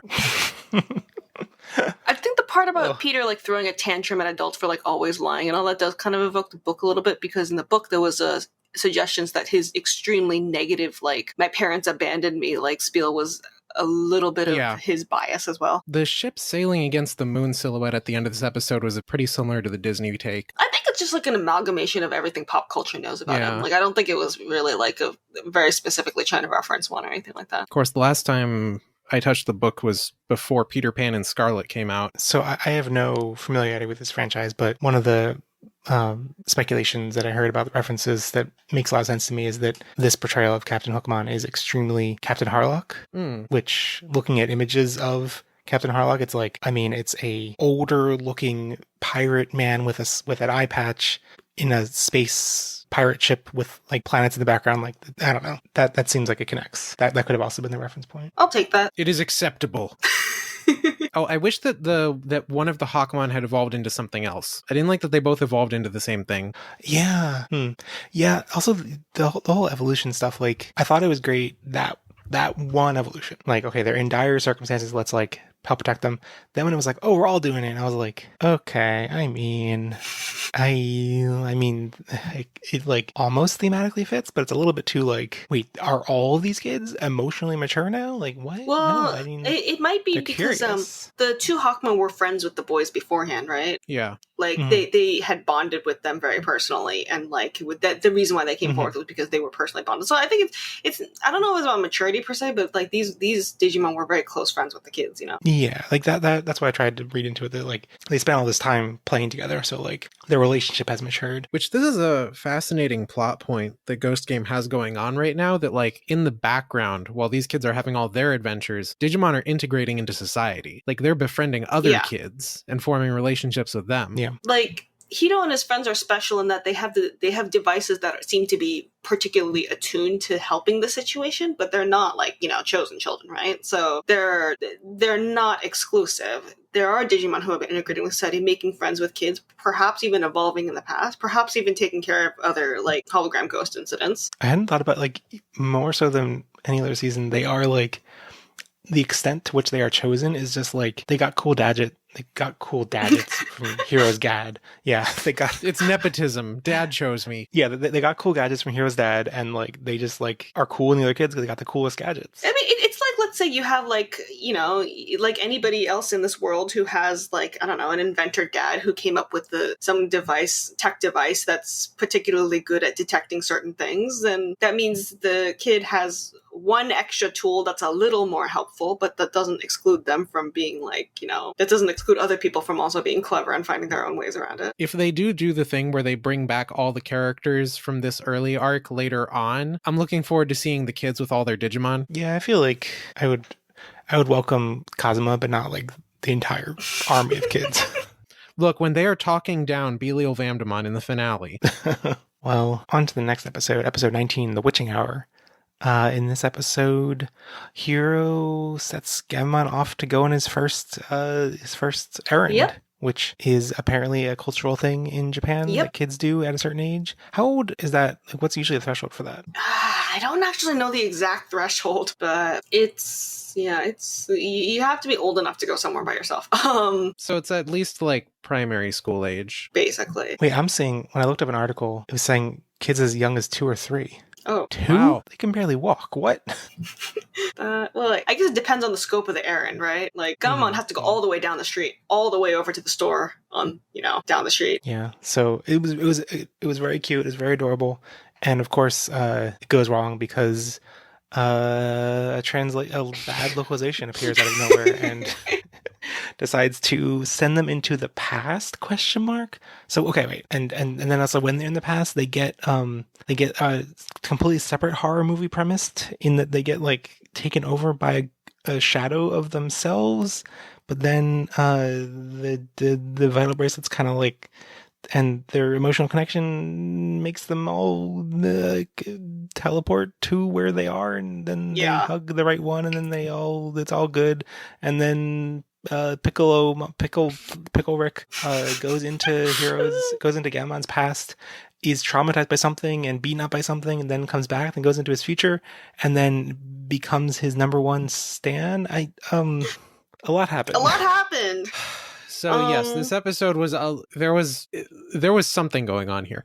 The main takeaway for me was that the point of this, with the whole concept of time traveling and having Piccolomon going between periods, was the implication, like, this episode reinforces the theory that past Gamamon was Gulus Gamamon, because he traveled into the past and got beaten up by past Gamamon.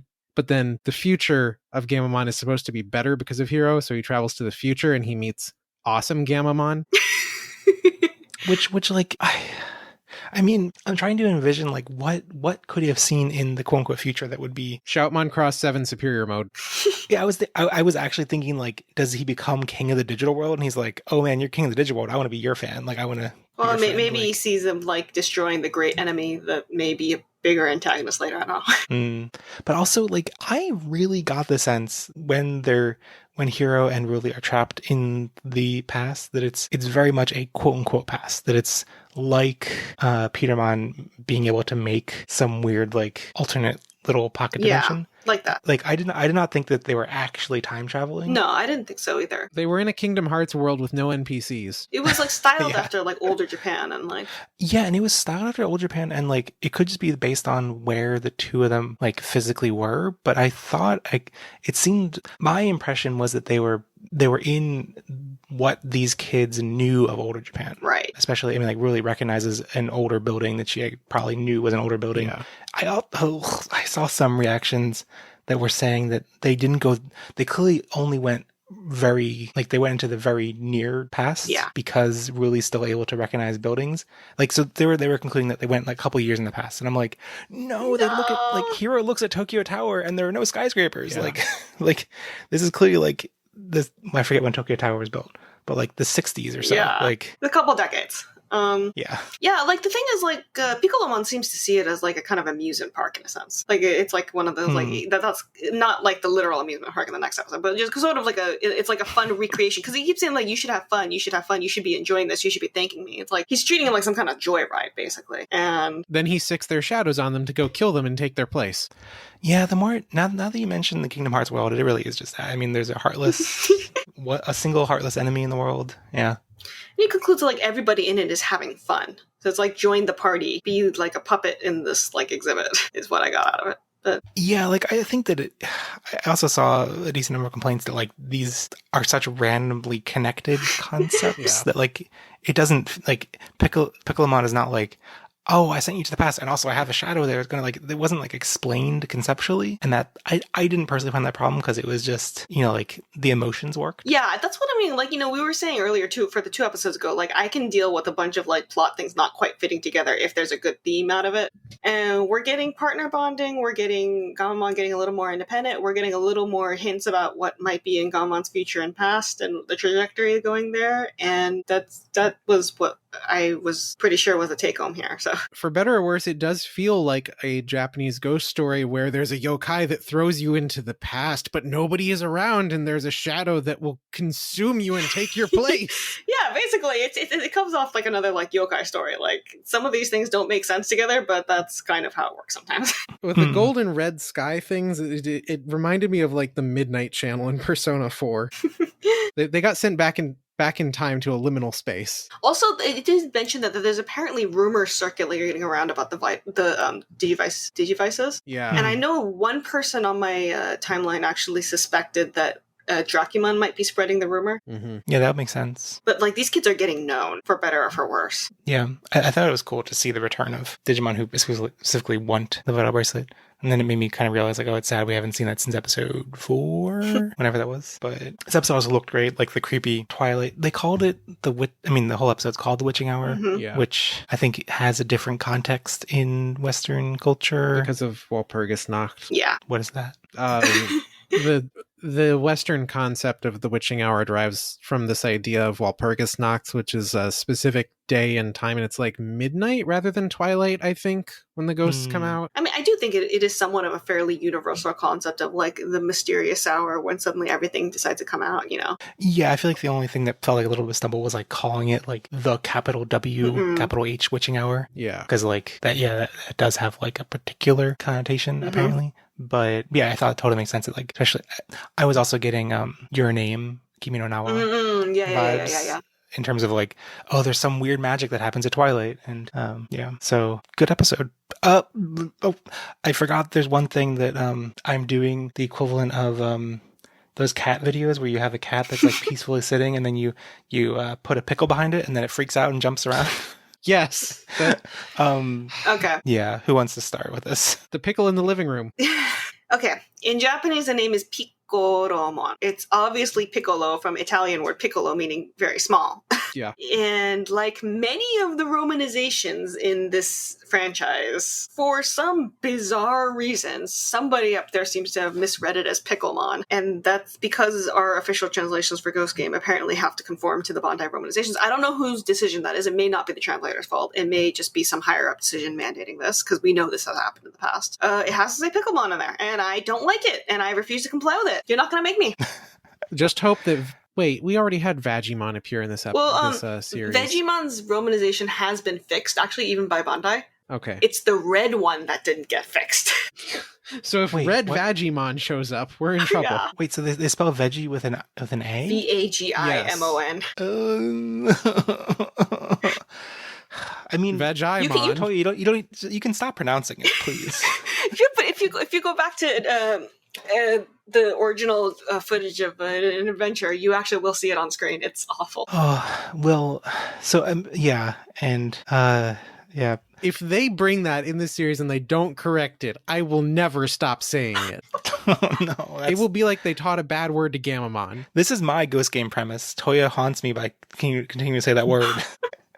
But yeah, I think my speculation, and this is like completely unfounded, but it sounds true to me, so I'm going to say it on the podcast, is that the reason that some Japanese speaker is confused about how you Romanize Piccolo is because of the Dragon Ball character Piccolo, who I did not know this until Toya with his knowledge informed me that. So a lot of Dragon Ball characters are named after food. Yes. The entire Gohan. Yeah, Gohan is rice or a meal, and the name Saiyans, which in Japanese is Saya, which is not two syllables, but it's yasai, which is vegetables flipped around. Right. And so all these characters, Vegeta is from vegetable. Yeah. So many characters are named after vegetables and foods. So, and then there's a green character named Piccolo. But apparently Toya told me that the race that Piccolo is they're named after, what was it? Musical instruments. Yeah, musical instruments. So and specifically Piccolo in particular was introduced with this musical theme back before they established he was an alien, when he was just like a demon. Demon King Piccolo created these offspring that were named tambourine and drum. Dragon Ball names are so weird.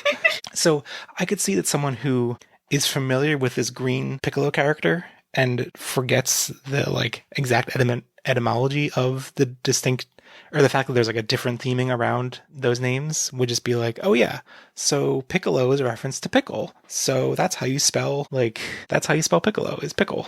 That's my theory. So blame Dragon Ball. I don't have to respect it. I don't have to respect that name, so I will continue to gleefully ignore it, as with many other Bandai romanizations. Maybe we should all just start retweeting images of pickles and then adding the Bandai account. I already feel sorry for the at least more than one Picklewick references that I made. I'm sorry. It's okay. I have a certain spirit of defiance in me, so. I find it weird that that Picklewick, the funniest shit I've ever seen, became that's the meme that came out of that, because I feel like there's a lot of Rick and Morty that is worth dunking on for being pretentious, and the fan base being oh, you need to be smart enough to understand the show.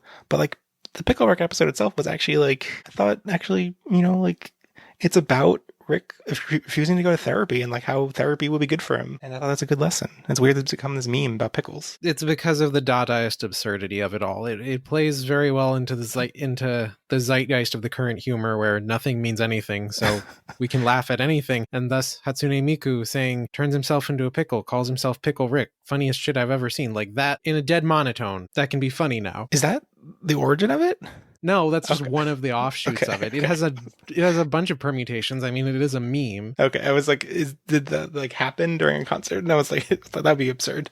No, it was just a video somebody made. Well, on to the next episode 20, Prison of Fire. Plot happened. Oh gosh. This was so good. I'm not actually convinced that much plot happened, but I think it was still a very good episode. Yeah, it was really good. I really liked the mystery dangled of what the hell happened with that guy at the beginning. Yeah, was he murdered? Was it just a natural death, or as natural as it can be in the situation, or what happened? And then finally, the clarification on and unlike with Frozomon, it was actually convincing.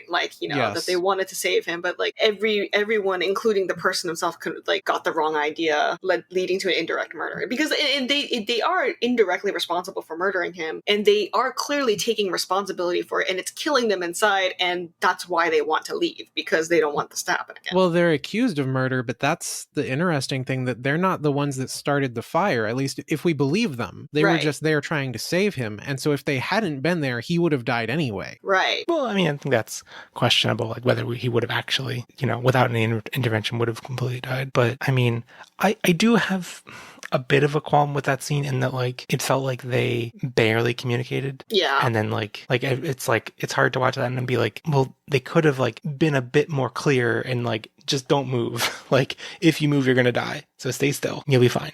And it's a little bit contrived and frustrating once you think about that. But I feel like in the moment, the emotions of everything worked so well that it's not an actual complaint I have. It's just kind of a like. And like, I feel like even if they had explained better, like when you have this much distrust like around them, like your monsters. Oh, yeah, like they look terrifying. Like I honestly think like even if they had explained better, I don't think he would have believed them. Yeah, that's kind of like what kind of hits me, because it's like, it would have been nice to have them try to explain and then it not work. So the fact that it kind of read like they didn't explain at all is an unfortunate, like, oh, you were so close. If I saw a big 10-foot turkey with a skull for a face enveloping me in black fire and telling me not to panic, I would probably panic. Yeah. Oh, wait, I'm conflating them. That one doesn't have a skull for a face. Oh, whatever. And we also got in this episode Gabumon, they explicitly called out the fact that he's able to now choose which evolution he needs based on the situation. So I mean, he's more in control of his growth or his emotions. Basically. I really liked what they were doing with that. And I think that this was on purpose, that it kind of leads you to think when he's going off to fight on his own that he might turn into Gulus again, but instead he gets total control. Right. And chooses exactly the forms he wants. And that feels like a much better payoff from these past couple episodes of like Gamamon growing and maturing. It also made me retroactively appreciate moments in I forget which episode it was. Was it the one of the episodes where like he says like I need to fly and then turns into Battle Gamamon, and then he's like, oh, don't worry, I can still fly with fire, apparently. But it's like makes you wonder, like, okay, is the point we're supposed to get away from that? He wanted to be the blue one, right? And then is it making do with the red one? Yeah. But now he can actually choose. And that was good. It was, well, I mean, like Ruli and Kiyoshiro being like quarantined for the entire episode was a little disappointing, but at least they contributed to figuring out what's going on. Right. I was actually worried that Gamamon, that when the flames left them towards the end, that Gamamon had accidentally or maybe purposefully killed the Digimon he was fighting, and the bookend was going to be like their murder at the beginning, his murder now. Ooh. But no, it didn't turn out that way. No, gotta wait for Digimon Survive for that. There definitely do seem to be like rumors circulating about these kids, that like about the Vital Bracelet and about the about Blacktailmon coming to visit them and dropping off stuff. Yeah. Which may take everyone home. And that is like, when you think about it, like it is kind of like they can't be the only Digimon who want to go home. Like I never asked to get dragged into this other world, and like, making do is not working, so they want to go home. Yeah. So clearly, there's not like extensive knowledge on how to get back home. And yet there's this Blacktailmon hopping around with a rice cooker, and who knows this, and that is actually very like valuable information on where something so valuable is, and most Digimon don't know about this, doesn't seem. I wanted Hiro to grab Blacktailmon so bad. Hold on, your plot important. I need to talk to you. Like many cats, Blacktailmon is very good at disappearing when you need them most. Yeah. Yeah, really what Hiro needs is some crinkly tinfoil or something. Or just a can of wet food. Although I guess that does kind of obliquely confirm there's only one, right? Or at least one known one. Does it? Maybe it doesn't. I don't know. I guess they wouldn't know either. They think there's one. There could be more. Yeah. But the Digimon at least think there's one. The humans seem to think there's one. I guess I don't remember the details of what they said in the episode enough to remember like the distinction between like I need you to call Uber versus I need you to call an Uber. The Uber versus an Uber. Blacktailmon is just an app you can get from the App Store, actually. It's just called Blacktailmon. When they say call Blacktailmon, they're saying open the app. Oh, so it's actually an app-mon, okay. Yeah, see, it all comes full circle. This was planned. It was in the makings since 2016. Okay. But yeah, I enjoyed this episode a lot, actually. Yeah, it was pretty good, and based on the ratings from Twitter, it was the highest rated episode aside from the Gulas Ganon episode. So Wow. I thought this episode might have been like a little bit of a downturn initially, and then like we got towards the second half of it and the animation just bumped up immensely, and I was like, oh, this is a plot important episode now. yeah, it's a testament to the fact that like, well, I feel like what made it so impactful wasn't the actual plot importance of it, was the like emotional narrative. And so I'm impressed that like that the show is able to make people hype, not based on like a new evolution premiering or like big plot reveals, but just like, you know, like a story that resonates and actually, you know, pulls you along and you feel for the enemies. It's a culmination of a lot of things. When they said that humans don't turn into Digitama, that they don't come back, like that hits really powerfully. Mm-hmm. This was a far, far cry from where we started with episode 17. Like this whole month was like an uphill climb. I mean, I am very glad we are leaving off on this episode and recording today. Yeah, I guess we've had some batches where like the final episode was a high mark, and then other ones were like we finished recording right before the big, huge episode. Yeah, between episodes 12 and 13, that sure was a recording. Yeah, so it's an interesting pace. So, moving on to 4-word reviews. First off, at Translationmon, darkness, death, and plot. At Jack and Jackster, everyone is growing up. There's also a smiley face. At PDX Anime, entering Digimon kidnapping meta. At Meg Handramon, why is Captain Hookmon sexy? And then the blushed emoji. Saying what we're all thinking. At Gigerigimon, did Petermon write reboot? Ooh, that's rude. At Andy Lucas OE, Hero, Gamamon, dun dun dun dun dun dun, Shinka!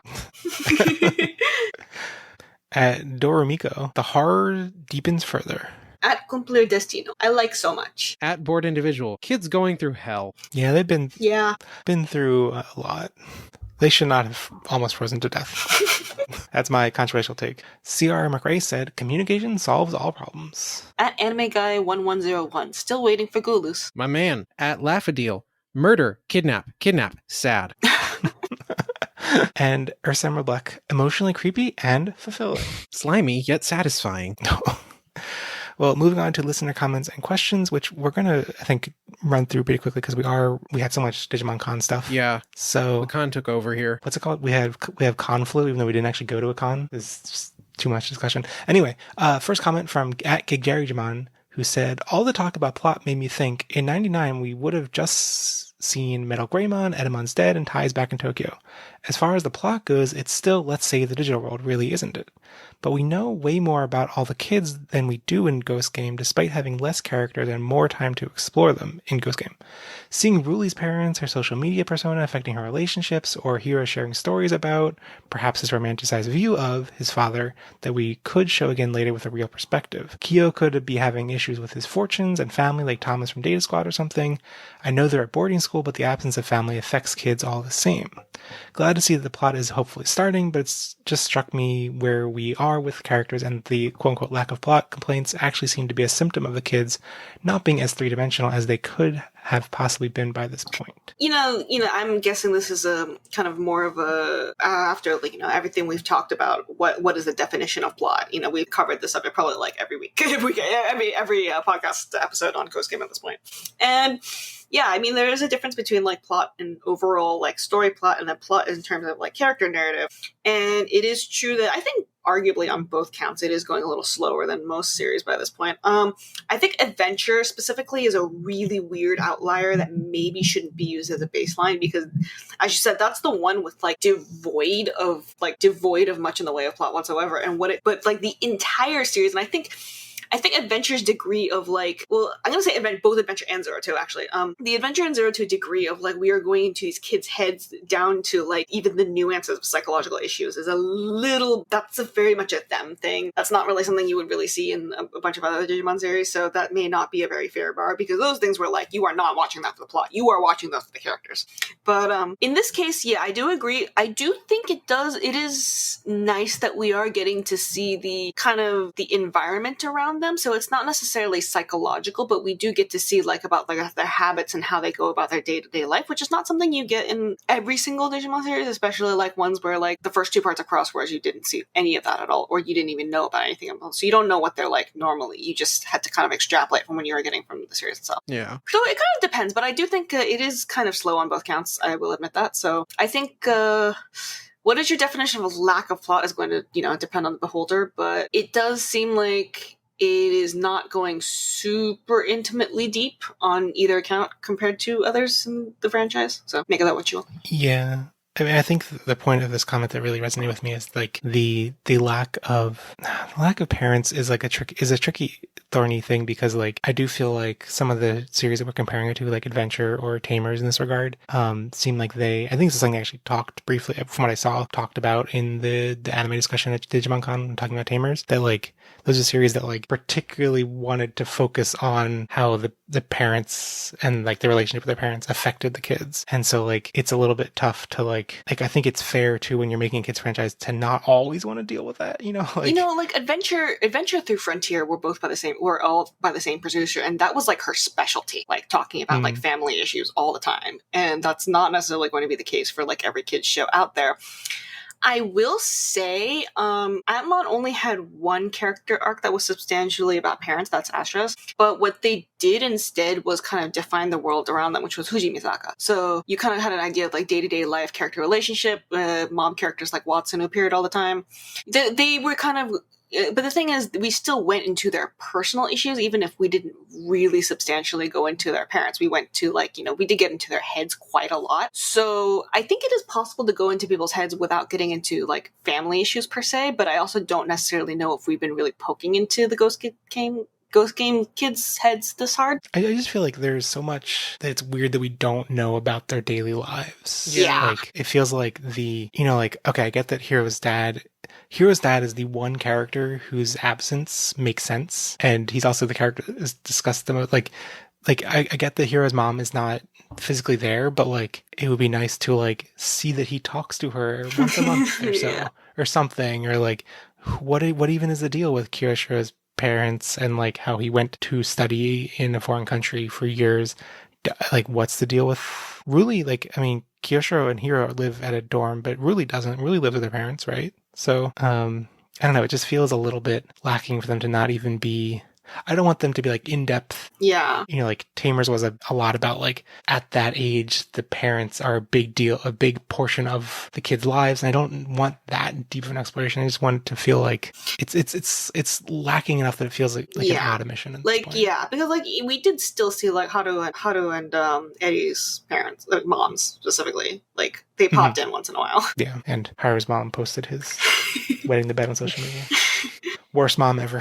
The worst. Well, next comment from Dak and Jackster said, "What a batch. I loved the Petermon episode. It was like a mini, more upbeat version of Kizuna for obvious reasons, I suppose. Something I was wondering about was Pixie or Picklemon having the power to travel through time and change the past. Normally, I'm not the type to get hung up on finer details, like why didn't they just call the cops, or what exactly constitutes feeding the gremlins after midnight. I don't think skirk's the right word there, but anyway, I can skirk off the cartooniest of nonsense. And Picklemon's threat to erase them from time was played very fast and comedically, so I can basically roll with it.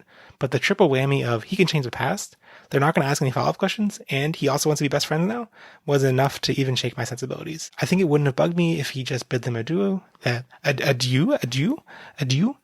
saying something cryptic. It'd make sense they'd be too flabbergasted to respond in time, or been implicitly killed by Gulas. What do you guys think? Yeah, I thought that might happen too when he first disappeared, that he would go away to kill him in the past and then just not come back. And they just walk away and be like, wonder what happened. But this series is not that dark. That would be such a good lingering mystery, though. Like, I know. I really would have loved it if he had just like died and not come back, or if he came back as a Digitama. Oh, gee, like just an egg came back. Well, that was something that I was thinking about actually with the amusement park episode as well, that like if Gamamon had killed those two Digimon and turned them into Digitama, then that could have been Hiro's moment where he's like, okay, we need to get to the digital world and take these eggs there. Oh, yeah, that'd be cool. That would have been a good way to like honor their memory but also give them a mission. Yeah, I like seeing it spelled out this way. I can see how like there are so many weird mechanics. I think I kind of just in my mind breeze over the whole I can change the past thing. Like, I assume that didn't actually. I assume he couldn't actually do that, and what he was doing was like going into projection of their memories, kind of. Like, I assume he wasn't actually literally in their past and literally able to Back to the Future them away from existence. I think it creates too many, like, it requires the viewer to explain it too much the way they have executed it, and it would have just made more sense if, like, they were actually sent to something that was obviously the past, rather than an ambiguous, we don't really know what this is space. But, like, if Piccolomon could like, literally, if it was clear that it was actually traveling in time, like, that's a big, I don't know, like, I'm kind of glad that I can write it off as there not being time travel for real, because like time travel is a big deal. I mean, it would be funny if he could travel back in time, but actually was unable to change anything that matters. Like, one of the rules of time travel is you can't change anything that matters. Yeah. Oh, wait, side note, speaking of the Petermon episode that I forgot to mention, but the narrator giving, I guess, the preview at the end of the episode prior, talking about the Petermon episode, I thought the episode was going to go in a completely different direction. And I thought it was so, like, it was basically just, like, describing the ennui of being an adult. Like, it was, like, you know, like, grown-ups don't have homework. They can play games all night. However, can you imagine what the price is for such freedom? And I'm like, I can. I feel it. Like, that is hard. I am that person. The episode previews have not been very useful for indicating what is going to happen in the next episodes. Like, even the titles sometimes, like the Fiery Prison one, that the episode isn't really about the fire trap. Not at all. No. It's about their emotional dilemma. I mean, I do think it's nice in that it doesn't spoil. Yeah. Yeah, I think it's also neat that I think they are recognizable enough looking back that you're like, oh yeah, there was clearly the Icy episode, the, Peter Pan episode, the time travel episode, and the fire. We used to spoil deaths in episode names, so. Yeah. Taichi dies again. What would episode 20 have been if it was like, random guy in the beginning dies? The prison of fire. Digimon murder. The human slaying Digimon. Exclamation point. The human slaying Digimon. But do they feel sad? Okay. Next comment from @PDXAnime. I think it's interesting how roughly 1 in every 4 episodes seems to be quote-unquote plot relevant, while there is still no real overarching premise since Hiro stopped asking about his dad. I think the plot is leaning into the Monster of the Week formula a little too hard. It's more like, how can we mess with these kids and try to kill them this week? I would like to see a villain return or have some kind of payoff to frankly anything. The show looks great, just really unfocused. Yeah. I think we do all want something to come back and have an impact and have meaning. And the show has written, like, I was thinking about this with the first question too, that like when it reveals something about the character backstories, I'm not very interested in that, because it tends to be something like, hey, Kiyoshiro made a power plant, and that's just it doesn't like enhance my experience of their character or their story at all. It's basically, well, I feel like I'm gonna question you on that, because okay, power plant thing I don't think added, because it didn't feel like it actually fit with what we've seen of him. But like, what about the like magical elf thing? Like, because for me that was so fun and absurd that it did increase my enjoyment of time. But that was his present, not his past, which is a thing that Ghost Game is like. Show is all about what's happening right now to the characters in the now, and plot for it seems to be about how they deal with things that are happening in the moment. Well, I mean, I do enjoy little hints at things like Hito goes solo camping like a lot, which carries some implications. But I do personally feel like I feel like so far everything has kind of given me the feeling that they know what they're doing, but they're definitely taking their sweet time. Is how I would put it. Yeah, and I definitely feel like I am enjoying like, if there were lots of episodes like Icy Hell, then I would be like, this is a rocky ride. I would quit. But like, if there are episodes like the other 3 to mix in there, then I'm like, I'm totally enjoying the ride, and I feel like for my personal enjoyment, it doesn't need to ramp up faster, but like, I can feel the sentiment. Yeah, it would be nice. I wouldn't complain. That's how I would put it. I feel like people's patience is getting more and more tested as we go along. If the next 12 episodes are just Icy Hell over and over, this is doomed.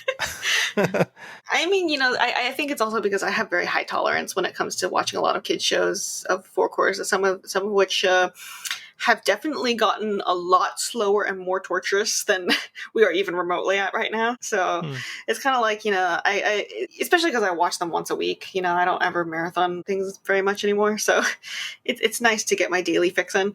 So I'm not too worried.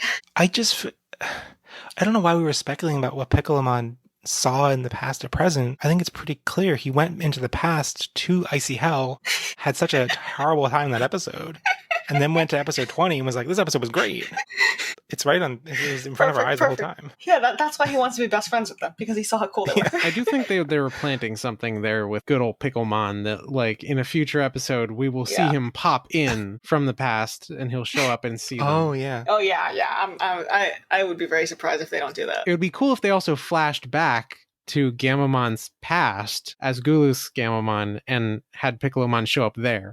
Yeah, what if there was like a really dramatic, like heartfelt episode and then Piccolomon just like randomly appears and is like, hey, and then Gulus Gamamon just like beats him up and then he disappears. I love it. Oh, yeah.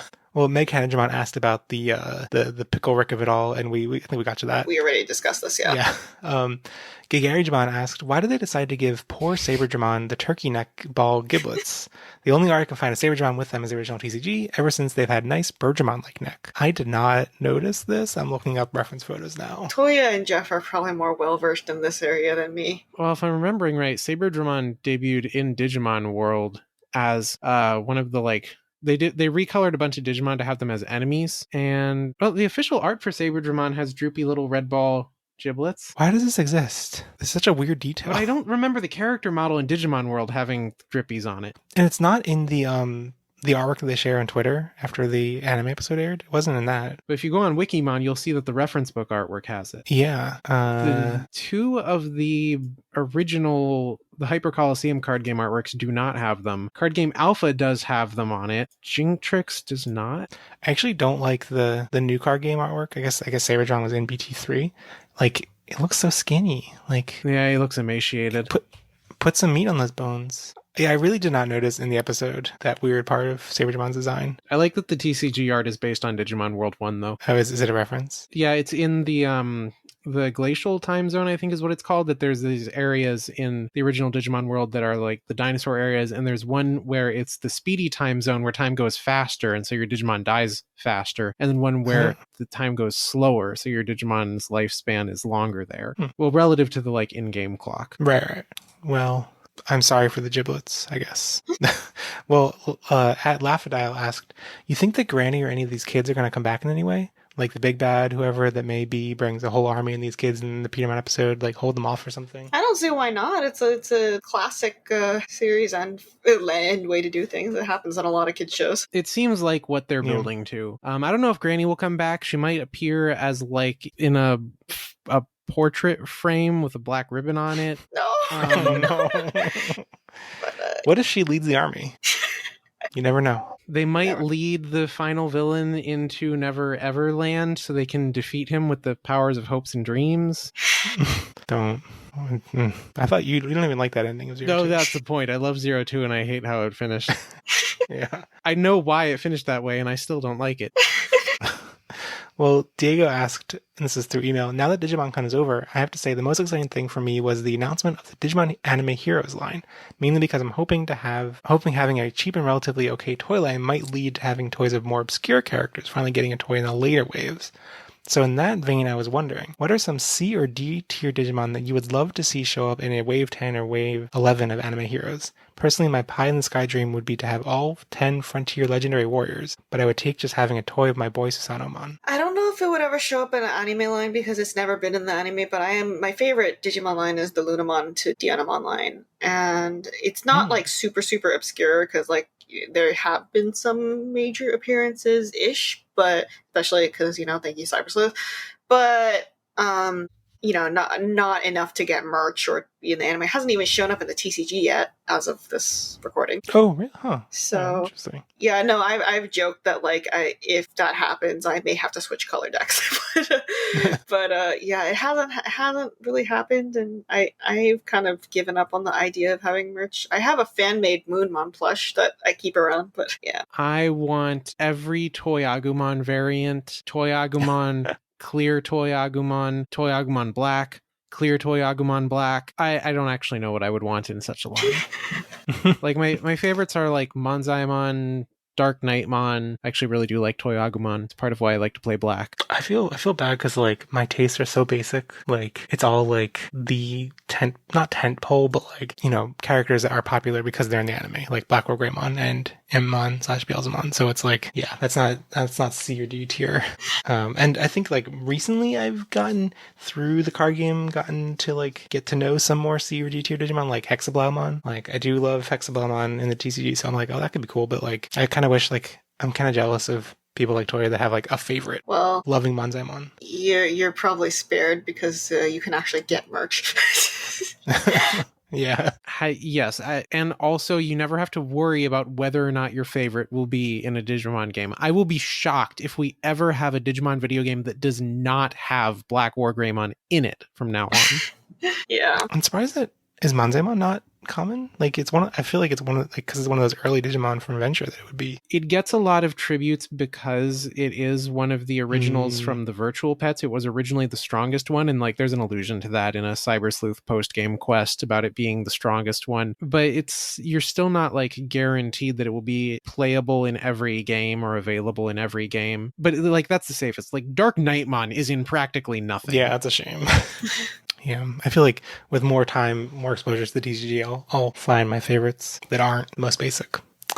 But at Andy Luke Zoe asked, in honor of Petermon taking a seemingly innocent Western character and projecting a retrospectively creepy vibe onto them, what children's character would you turn into a Digimon? I say Mr. Blobby, who tries to comfort children with having nightmares, but can't speak other than saying blah, blah, blah, blah, blah, blah, blah, blah. The children would think he's some kind of weird British sleep paralysis demon. In fact, I think he's some kind of weird British sleep paralysis demon. I was not familiar with this character before. Also, I'm very thrown off right now. I'm having my own little spooky horror game episode because apparently in Google Docs, you can italicize emoji, and it looks very weird. I don't like it. I didn't watch a lot of kids shows until I was 12. This is kind of the reason why I got into Digimon so late, because I wasn't watching a lot of TV when I was little. And also, in some ways, I arguably knew more about stuff popular in Korea than I did in the US. So it's kind of a very difficult question for me. But like, I guess I never really got like the whole like children's show creepiness association, I guess, because of that. But well, Monzaimon already exists again, so I can't wish for Corduroy. Which those movies are very liminal, by the way. Like weird silent film about a teddy bear crawling around in I don't even know where he is. It's like an abandoned mall or something. What are you describing? Or just a mall after dark. It was like a minor kids franchise, possibly American exclusive. I'm not sure. I think I watched like VHS tapes of it when I was 6. That Corduroy I think he had a storybook too, that he was like a little bear, like a stuffed animal bear that came alive. My childhood media was very surreal. Yeah, I was like, I've never seen this thing before. I feel like the first thing I go to is like Magic School Bus, but I'm like, I don't think you could really make the Magic School Bus into a Busmon. Yeah, and then people are going to think that's like the Totoro bus. I could suggest, I'm surprised there has not been something like an Alicemon already, like an Alice in Wonderland adaptation as a Digimon. Because SMT has Alice, right? Yeah. And oh gosh, the SMT version would fit right in with Ghost Game. The whole, like, where she's the ghost of a dead little girl, and they have a sequence in Strange Journey where you meet the Haravinaba, and she's chasing him. He's the white rabbit she's looking for, and he's terrified because every time she chases him, she like skins him alive and murders him and then brings him back to life so she can chase him again. I mean, I think what's really disappointing about the recent Japanese Digimon card game set where we got confirmation that Alice is in fact a tamer and not actually a Digimon ghost, which could have been the case from Tamers. I mean, they were pretty vague about that. She could be both. Yeah, she could be both. Ghost tamers can't exist. Yeah, everything I'm coming up with right now is actually already Japanese because a lot of Japanese stuff was imported to Korea. So I'm no help here. I'm sorry. I mean, I think like so many things I can think of are like very like not like they're concepts that are too specific. Yeah. But the thing that I think would be kind of fitting and be cross cultural enough that it could exist in a Ghost Game episode would be like something based on something like Teletubbies, like just creepy bears that like are so cute they're creepy. Okay.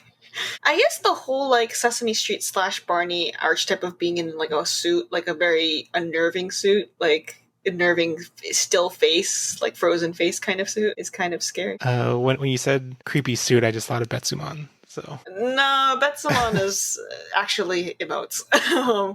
I mean, like one where like the face is actually like frozen. One of those. I was gonna suggest the Giving Tree, but we already had Juraimon used like that. Kinda, yeah. As like that's what you would do to make the Giving Tree creepy. You would take it and turn it into a Juboko, basically a demon that sucks people's blood. And do we have some Wizard of Oz Digimon already? the Vilemon? No. Kind of? Noemon kind of resembles the Scarecrow from it. Yeah, well, we could have like a Tin Man Digimon. We have a Tin Mon already. It's Blickmon, I think. Oh, I guess like, Five Nights at Freddy's proves the whole like animatronics can be very ripe for horror. They're kind of kids characters. So yeah, lots of potential. But I mean, I think a teacher who shows up with a school bus and convinces them to go on a field trip, but then it's a field trip into someone's body, And what was the premise of that? We could probably do with more like fairy tale Digimon, like like something adapted from Sleeping Beauty, Beauty and the Beast. Well, I mean, it's going to all be like the generally somewhat sanitized versions, but yeah. Also, I mean, we just got speaking of like connected to Digimon, Mamoru Soda doing Beauty and the Beast. Yeah. To mixed results. Yeah. Hansel and Gretel, we have a witch Digimon that eats children. Oh, yeah, actually. That could be creepy enough. We could have a Digimon based on Frozen, not based on like the original, whatever, like Ice Queen or whatever the story is based on, but based on the movie Frozen, where just like there's one song they just keep singing forever and ever and ever. That's Sirenmon, isn't it? Sirenmon. Yeah, I guess so. Sirenmon is Elsa. That's her Digimon partner. Well, good questions this time. Let's get into our closing thoughts and ratings for these episodes. I see that Aster has written in a 1 star for episode 17. I was not a fan. Yeah, I didn't realize that makes sense. The 1 is for Duty and Jellymon bonding moment. So it's not a 0. Everything else, no. What are your other ratings? My other ratings is a 3 on episode 18. I thought it was a pretty good episode. Just some caveats on the execution, I guess, mostly. But other than that, I enjoyed the concept of it. And for 19, I enjoyed the concept of it more. So I thought some of the emotional plot beats worked very well. Like I said, I'm not going to question a lot of the intricacies of the plot because it was working for me, so 3.5. And 4 just really hit. 20 hit really well for me, so 4. Solid 4. I'm going to save my 5s for like really special moments, so I cannot completely give it a 5. No, sorry, I thought I had the like stars on my clipboard, so I pasted and it was Pixiemon's butt instead. Yes, I give this episode a Picklemon's ass out of 10. Okay, Toya, what about your ratings? All right, so no surprises here. Icy Hell is a 1. That episode was hell. I don't know what they were thinking. I was tuned out for most of it, and if I am tuning out of a Digimon anime, that's a very bad sign. But episode 18, I gave it a 4. I felt like if they had stuck the landing with freaking Captain Hookmon coming out of nowhere at the end, like if that part of the episode was not so bad and weird and not following consequentially from the rest of the episode, and also not really like, it feels like a very strange use of the Captain Hook character at all. This episode could have been a 5. It could have been a perfect execution of what it wanted to be. For the witching hour, I give it a Picklemon's ass out of 5. It's like a 3.5 to me, because this episode, it raises too many questions about what it's actually doing and what is going on in the episode, even because it seems like they're in the past, but it's not the past. It's this uncanny non-space where there's no people. It's an empty Kingdom Hearts level. So it's 3.5. It's like in the crack between 3 and 5, in the Picklemon's crack between. Yes, it is in Picklemon's crack. This is, and also calling him Picklemon really ruins the mood of the whole thing. Bandai, please fix the reference book if that's what it has to be. How do I? If every time from now on, every time that you say Picklemon in an official product, I will tweet a pickle at you. A different pickle every time. It's Piccolo-mon, please. Episode 20, I've been wavering on this a lot, actually, because I think that this was the best executed one of the bunch. Yes. Is it one of the best episodes I've ever seen? No. It is not at like the emotional high point of certain scenes in other Digimon series, but it's very emotionally strong for this series. It's leagues over whatever the heck I was experiencing last year. Yeah. I think that I did want more of a plot revelation out of it, but at the same time, they're accomplishing their story writing goals with it. The animation is beautiful. The character writing's on point. This was like firing on all cylinders here. And the music is very good too. Yeah. I am enjoying the music in the series. I'm giving it a 4. I really like that new track they introduced in this batch of episodes. At least I think that it's new, that plays on like the up-tempo moments. I hope they release the soundtrack for this very soon. Please. I'm actually quite enjoying it. Okay, if they had multiple soundtrack releases for last year's series, I can ask for one of this one. Oh. And my ghost of the month, I think I am going to give it to sniffy old Petermon. Wow. I think that he was, it was thematically in there with Gamamon growing and all of that. The character worked up until the weird gay subtext with Captain Hookmon. Okay, sure. I'm gonna give it to those 2 Hawkmon in the Petermon episode, and I'm not just saying this because I'm a Miyako Oshi, but I just really like the idea of 2 Digimon hanging around and making friends with a kid for no reason except they like making friends, and then when the kid goes missing, they get really worried about the kid and go ask for help to go help the kid. I thought that was really nice and sweet. Yeah, well, so I'm going to, in line with both of your thoughts on episode 17, rating it pretty lowly, but I mean, I still enjoyed parts of it, and like, I don't know, like it was bad, but it wasn't like for me, like 1 star would be atrocious, so I'm like, it's 2 stars, like, it wasn't good, but fair. It still entertained me. And then episode 18, the Petermon episode, I'm gonna give it 3.5 stars because like I was pretty torn on it in that like I did really enjoy many aspects of it. Like I liked the addressing the growing up as a metaphor, or Digimon evolution as a metaphor for growing up, and I liked Captain Hookmon appearing, like there are lots of things I really liked about it. But the creepy predator subtext is enough to really weigh it down a lot. And episode 19, Witching Hour, it had some really cool concepts, but it's kind of weird in like execution, but it still was like, it was very solid, but also very like, I don't know, I give you 3.5 stars. It's very like, oh yeah, that was a good episode, but it's not like something I really want to rush to rewatch. And then episode 20, Prison of Fire, great overall episode. I feel like Ghost Game has given me episodes where like I've like loved the ride so much that like either the go-kart episode, which is so fun throughout that I would be excited to rewatch that, or the Goose Game episode I feel like was executed so well that like it's not like fun to rewatch, but it's like, okay, that was like so much quality. Whereas this is like, okay, like a good episode, but like, it's gonna be one to remember, and it was pretty great, but it's not like the most amazing thing ever. And for my ghost of the month, it's got to be Captain Hookmon. Appears with no explanation. He came bursting into my heart. Okay. Bursting through the seams of reality. But yeah, I guess that brings us to the end of the show, because we have been running pretty long. Last month's Digiprompt was, you're put in charge of planning a new season of Digimon. What pre-existing Digimon would you want to use as the first major arc villain early on? And how would they lead into the season's actual big bad? And my favorite response came in from Andy Lucas OE, who said, a Punimon with a fake mustache. And in episode 3, they'd be like, behold, puny humans at his eye, the previous rule of the digital world. I have been reborn and I'm here. What do you mean on the size of a basketball? And then we come back in episode 7 and they're like, aha, now these pesky kids will take me seriously. I have a mustache. And then he carries on throughout the series with the kids dismissing him, but eventually finds a new upstart evil Digimon and coaches them into becoming the ultimate big bad of the series. And then by the time episode 54 arrives, he's finally reached rookie level. And then he's like, I'll get you kids next season. So that'd be great. I like that. I really like that. I'm so behind on releasing the podcast. I don't have next month's Digiprompt, but it'll be on Twitter before this episode comes out, probably. But send any feedback to podages@gmail.com, to @podages on Twitter, or in the episode comments on podages.com. Check out the show notes to find a link to join our Discord server and continue the conversation, and share the podcast with your friends who want to protect you so much that they'll try to freeze 3 small children to death if they say anything that seems like it'll get in the way of your well-being. I guess. I guess.